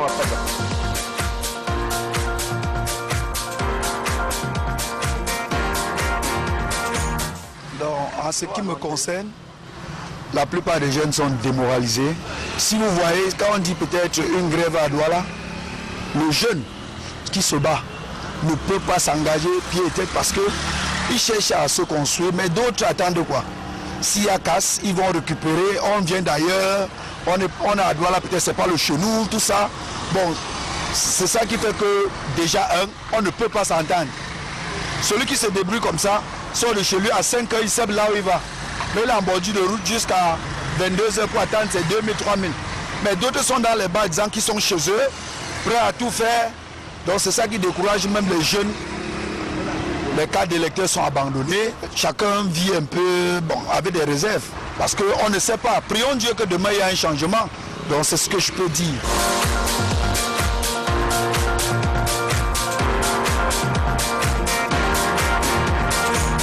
L'interpellation, Charles-Amel Bachou, vous avez saisi le message. Oui, c'est vrai qu'il parle de changement, il faudrait un changement à tous les niveaux. Il parle d'abord de la question du découragement. Il a abordé la notion de ces jeunes qui sortent le matin, qui va s'asseoir au bord de la route pour attendre 2000, 3000, contrairement à celui qui reste dans son bureau. Il faut quand même parler, il parle de ces clivages qui existent dans la société, où beaucoup plus de marginalisés et plus de nantis, alors beaucoup plus de marginalité que de nantis qui existent dans la société. Et je crois que là, il n'a pas tort de le dire. Quand on voit aujourd'hui des policiers, des gens qui, parce qu'ils sont des routiers, viennent garer des grosses voitures, désormais ils sont en mode VX, ils garent des VX juste parce qu'ils sont au contrôle. Vous allez me dire qu'ils ont un frère ou une soeur de ce côté. Vous avez des gens qu'on compte déguerpis dans certains quartiers, tout simplement parce qu'on porte le nom d'un fils d'un ancien richissime homme de la ville de Douala, que vous avez des juges qui descendent sur un terrain, qui s'asseyent, ils voient bien que le terrain est marécageux, mais qui estiment qu'ils ont, après consultation et vérification, le sol est faible. J'estime quand même qu'il y a beaucoup d'injustices, et ce sont ces injustices qui risqueraient à mener, puisqu'il a dit prions que demain soit quand, parce qu'il a dit ils font des réserves. De quel type de réserve parle-t-il? Est-ce que c'est les réserves en termes de sacs de riz? Est-ce que c'est des réserves en X? Donc c'est pour dire que les gens ont peur, se disant que le Cameroun est sur une poudrière. Les choses vont changer. Papa, on a pris note. Je crois qu'ici, il dénonce beaucoup de faits. Hein. C'est-à-dire en un discours, voilà, il a parlé de... Si je m'en tiens à ces propos, il y en a qui leur disent, écoutez, vous faites quoi ici? Vous n'êtes pas chez vous. Donc ça remet déjà sur le terrain, sur je veux dire quoi? Ça remet déjà ici la question des conflits justement liés aux autochtones, aux allogènes et tout, ce qui est un grave danger pour ce qui est de la cohésion sociale. Donc il a parlé effectivement aussi du découragement des jeunes quand on parle des élections. Est-ce que les jeunes aujourd'hui sont encore motivés à aller participer aux élections vu les conditions de vie dans lesquelles ils vivent? Écoutez, vivement que tout cela soit revu par les pouvoirs publics pour qu'on puisse réellement parler d'une cohésion sociale au Cameroun. Voilà. Très bien. Le Cameroun aujourd'hui qui est dans une situation, on peut parler même de fracture sociale, hein, parce qu'il y a une belle majorité qui croupit sous le joug des difficultés au quotidien et une petite ou alors une minorité de personnes qui a entre ses mains l'essentiel de nos richesses.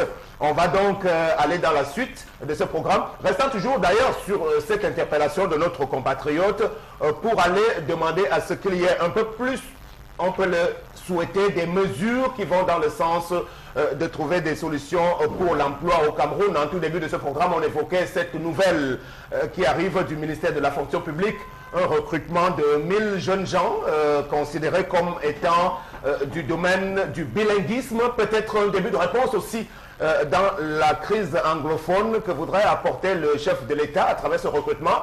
Mais les questions que l'on s'est posées, c'est celles qui consistent à se demander si ce n'est pas, il n'y a pas un agenda caché derrière cette opération, M. Mbachou. Alors oui, il y a lieu de s'interroger, puisque quand on essaie d'ouvrir la page, on voit des gens qui s'agitent, on voit les frayeurs, n'est-ce pas, qui sont matérialisés par des actes de répression psychologique et physiologique. J'ai bien envie de m'étonner, Sam Sévérin, que 2018, on vous dise que non, il n'y aura véritablement pas, on va dire, élection, ou que le calendrier électoral, vu ci, vu ça, vu la non-réalisation de ci et de ça, on se retrouve en train de renvoyer dans 1 ou 2 ans. Ne nous éloignons pas du concept de Congo. Le Congo qui ne parvient pas avec, n'est-ce pas, le président du Congolais, qui ne parvient toujours pas à trouver un consensus. Kabila.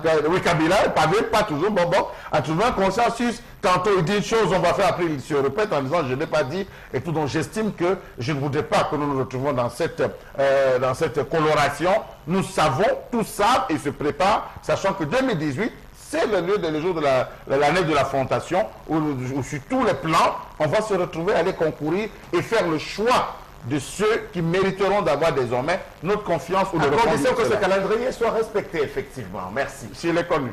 On va prendre un invité sur ce plateau qui a une communication à faire à l'intention de nos téléspectateurs. Il va se présenter et nous dire de quoi il est question très exactement. Nous accueillons donc M. Priso. Bienvenue à vous. Vous êtes sur le Zénith, sur Equinox Télévision. Bonjour. Bonjour.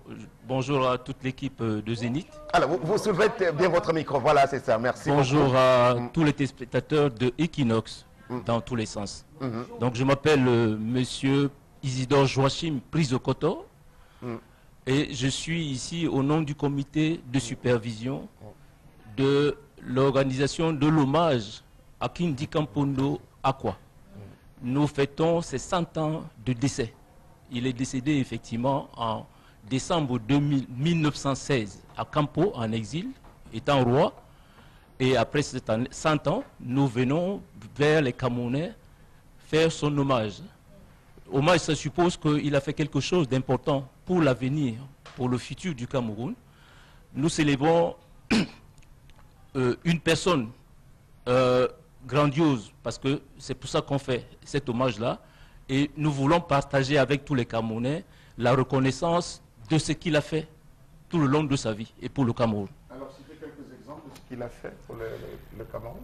Le plus important, c'est le traité germano-camerounais, qui a donné naissance en réalité à ce pays que nous appelons aujourd'hui Cameroun. C'est parce qu'on avait appelé traité germano-douala, c'est ça? Non. Le traité porte dans son libellé Germano-Cameroun, pas Germano-Douala.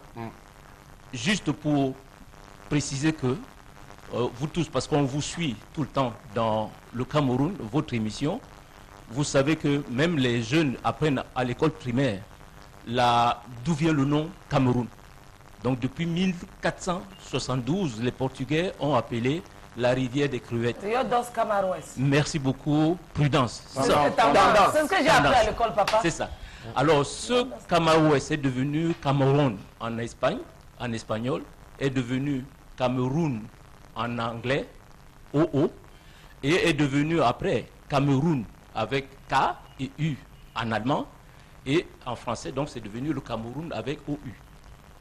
Et donc depuis ce moment-là, après les Portugais qui sont repartis en Europe, ils ont parlé de ce pays, de cette rivière, qui est donc devenu à un moment donné un pays comme une référence à l'entrée de ce pays qui s'appelle le Cameroun.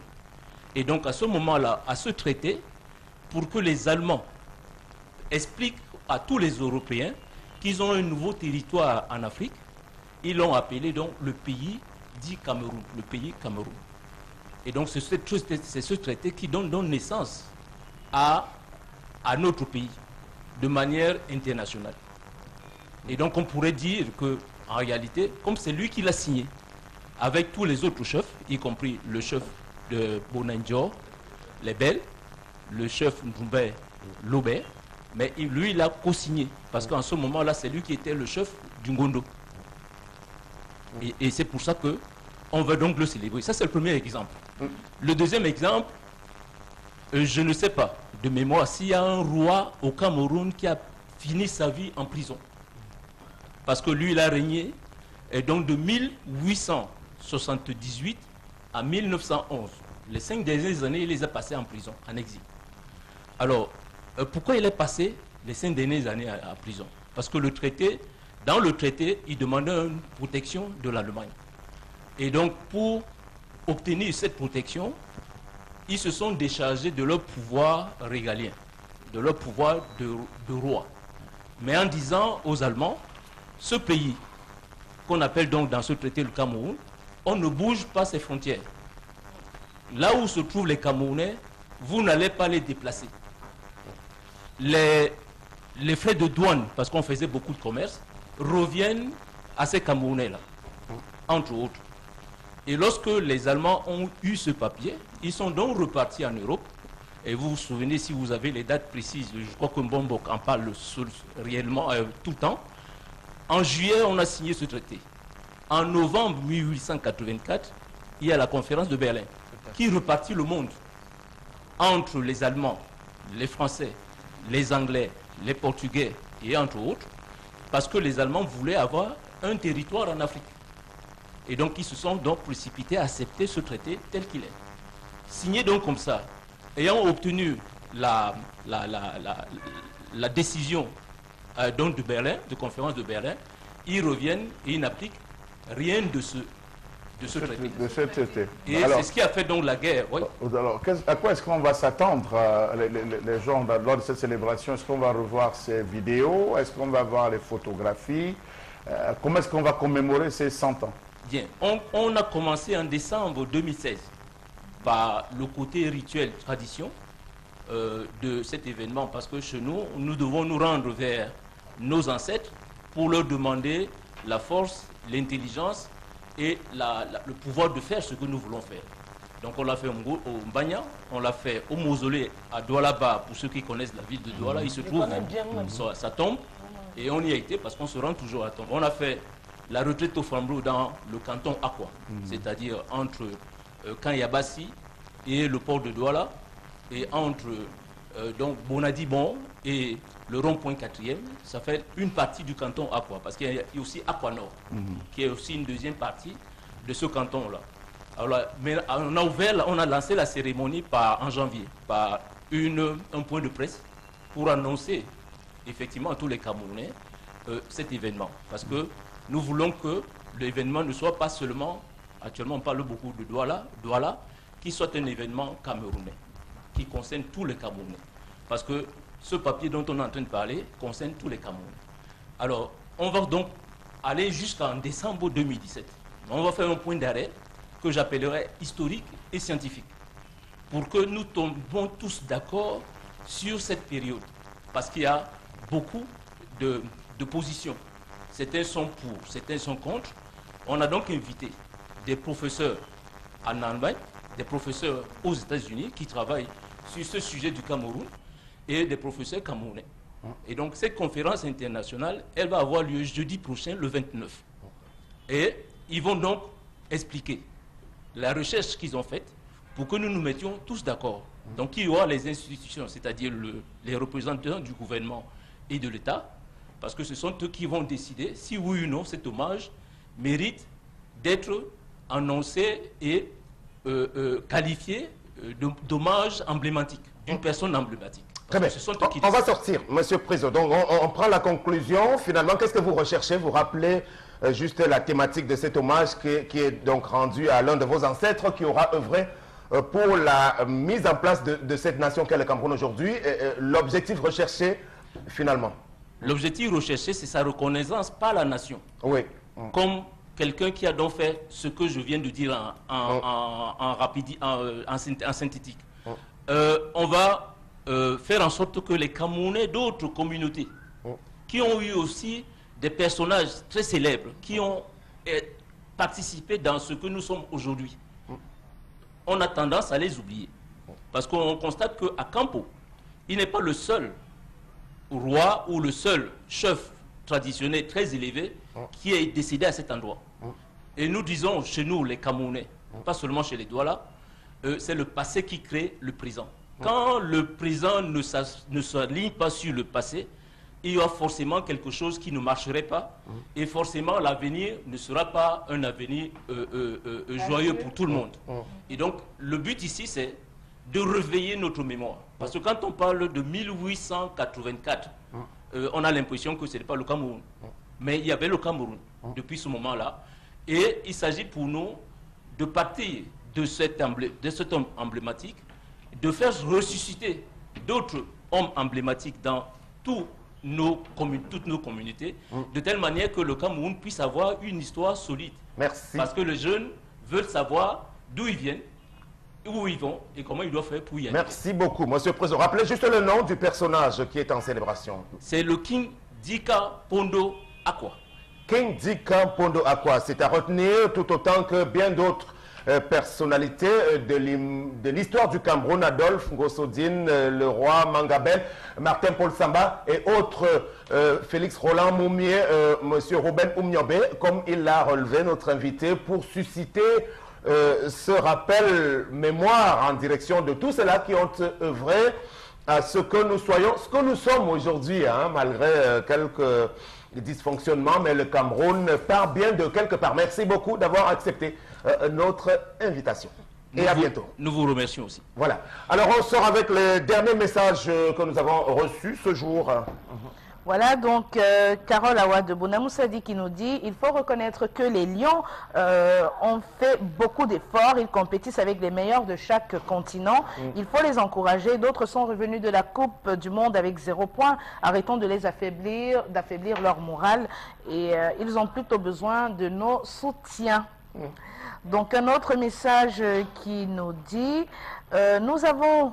nous avons dans cette équipe des joueurs d'un talent certain qui malheureusement sont associés à d'autres qui n'ont pas du tout le niveau. De plus, l'équipe nationale, voilà, excusez-moi, de plus l'équipe nationale Fagnon n'est pas le lieu où l'on essaye des joueurs. Ce n'est pas un hasard s'il existe des catégories inférieures où on doit choisir les meilleurs et les surclasser. Quand on parle de reconstruction, il ne faut pas perdre de vue que certains de ces titulaires ont déjà la trentaine et que c'est incohérent. Pour finir, l'équipe souffre d'un problème de coaching, grosse manque de plans tactiques et d'anticipation. Signé Rudy. Voilà.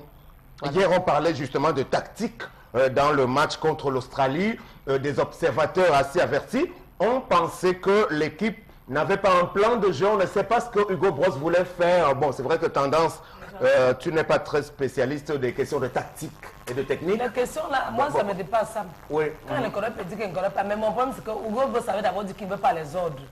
Je ne sais pas si on te donne dans les ordres, papa. Mais ce que tu avais dit au départ, non, maintien. Parce que si tu tombes au Camerounais, non, si tu cèdes à leur caprice, ils vont marcher sur toi et tu vas perdre demain.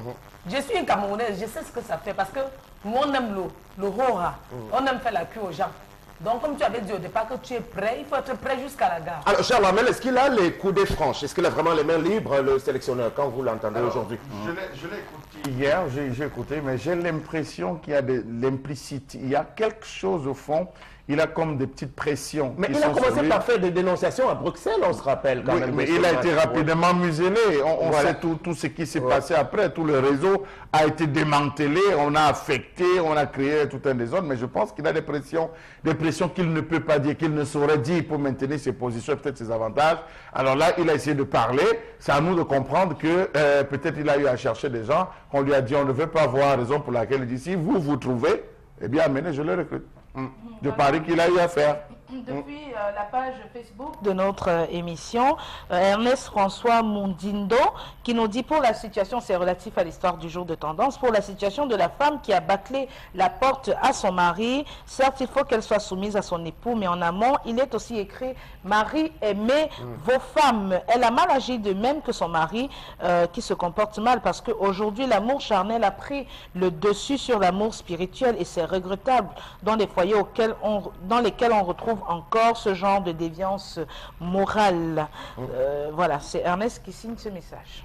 Oui, tendance. Je pense qu'on ne cessera jamais de rappeler les obligations de la femme vis-à-vis de l'homme. La femme doit respecter son mari, le mari doit aussi respecter l'homme. Et la femme aussi n'a pas la pierre. La femme respecte son homme, l'homme respecte madame, parce que personne n'a la pierre à la place du cœur. Quand vous commencez à nous faire avoir les ailes soumises, c'est pas bien. Oui, on se connaît. Quand monsieur n'est pas là, le soir à 19h, quand tu chauffes la nuit, tu n'es pas là, tu as mal. Même quand tu dors, tu ne dors pas bien. Parce que tu te dis, il peut être où? On l'a agressé. Oui, maintenant, il y a des cas des gens qui ont on va dire, des activités contraignantes, c'est-à-dire qu'ils peuvent travailler la nuit. Je connais son emploi de temps. Je sais qu'il vit au Grand Moulin, il travaille à quoi? C'est un taxi. Ce n'est pas 2 taxis. Comment est-ce que je me trompe? Mais quand c'est 2 taxis, même si tu ne peux pas être à 18h ou 19h, appelle madame. WhatsApp même ne coûte pas cher. Les blancs sont venus nous faciliter les choses. Appelle madame, par respect pour elle, pour un homme qui est vrai, qui se respecte, qui respecte son épouse. Il doit l'appeler pour dire bébé. La femme est facile à manipuler, même à manager. Tu l'appelles, tu lui dis les paroles qu'elle va entendre. Tu lui dis les oui. Comme ça, tu rentres même, elle te regarde dans les yeux, ça finit. Mais pas que tu vas rentrer tous les jours, mon frère. À un moment donné, on devient dingo. Très bien. Merci beaucoup. On est arrivé à la fin de cette dernière de la semaine tendance. On va sortir. On va se critiquer. Voilà, on a appris de la part d'un communiqué officiel qu'un forum sur la diaspora camerounaise se tient ce jour du côté de Yaoundé. Bon, on ignore si ça tiendra sur 2 ou 3 jours. Toujours est-il que c'est une initiative du gouvernement de la République. Alors, parlant de diaspora et de ses relations avec l'État camerounais, il faut dire quand même que celles-ci ont toujours été assez tumultueuses. On n'a pas eu le sentiment que le gouvernement a besoin de voir éclore la diaspora. Sinon, combien sont-ils qui ont été désignés à des postes de responsabilité choisis parmi les hauts cadres et autres diplômés qui résident à l'étranger?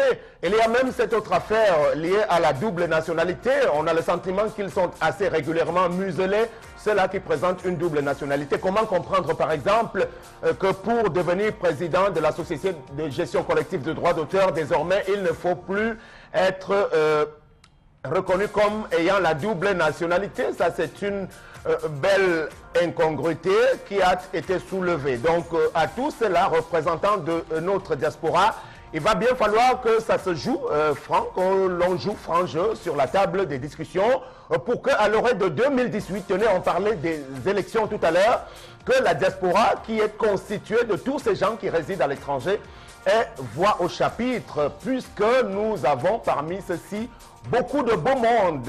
Par exemple, les médecins camerounais sont de plus en plus nombreux aujourd'hui à l'étranger, alors que les plateaux techniques et hôpitaux du Cameroun sont en manque de médecins. Par exemple, on verra donc les conclusions qui seront tirées de cette autre rencontre. Merci beaucoup d'avoir été là pour les différents rendez-vous du Zénith de cette semaine. Excellent week-end sur Equinox Télévision. À la semaine prochaine.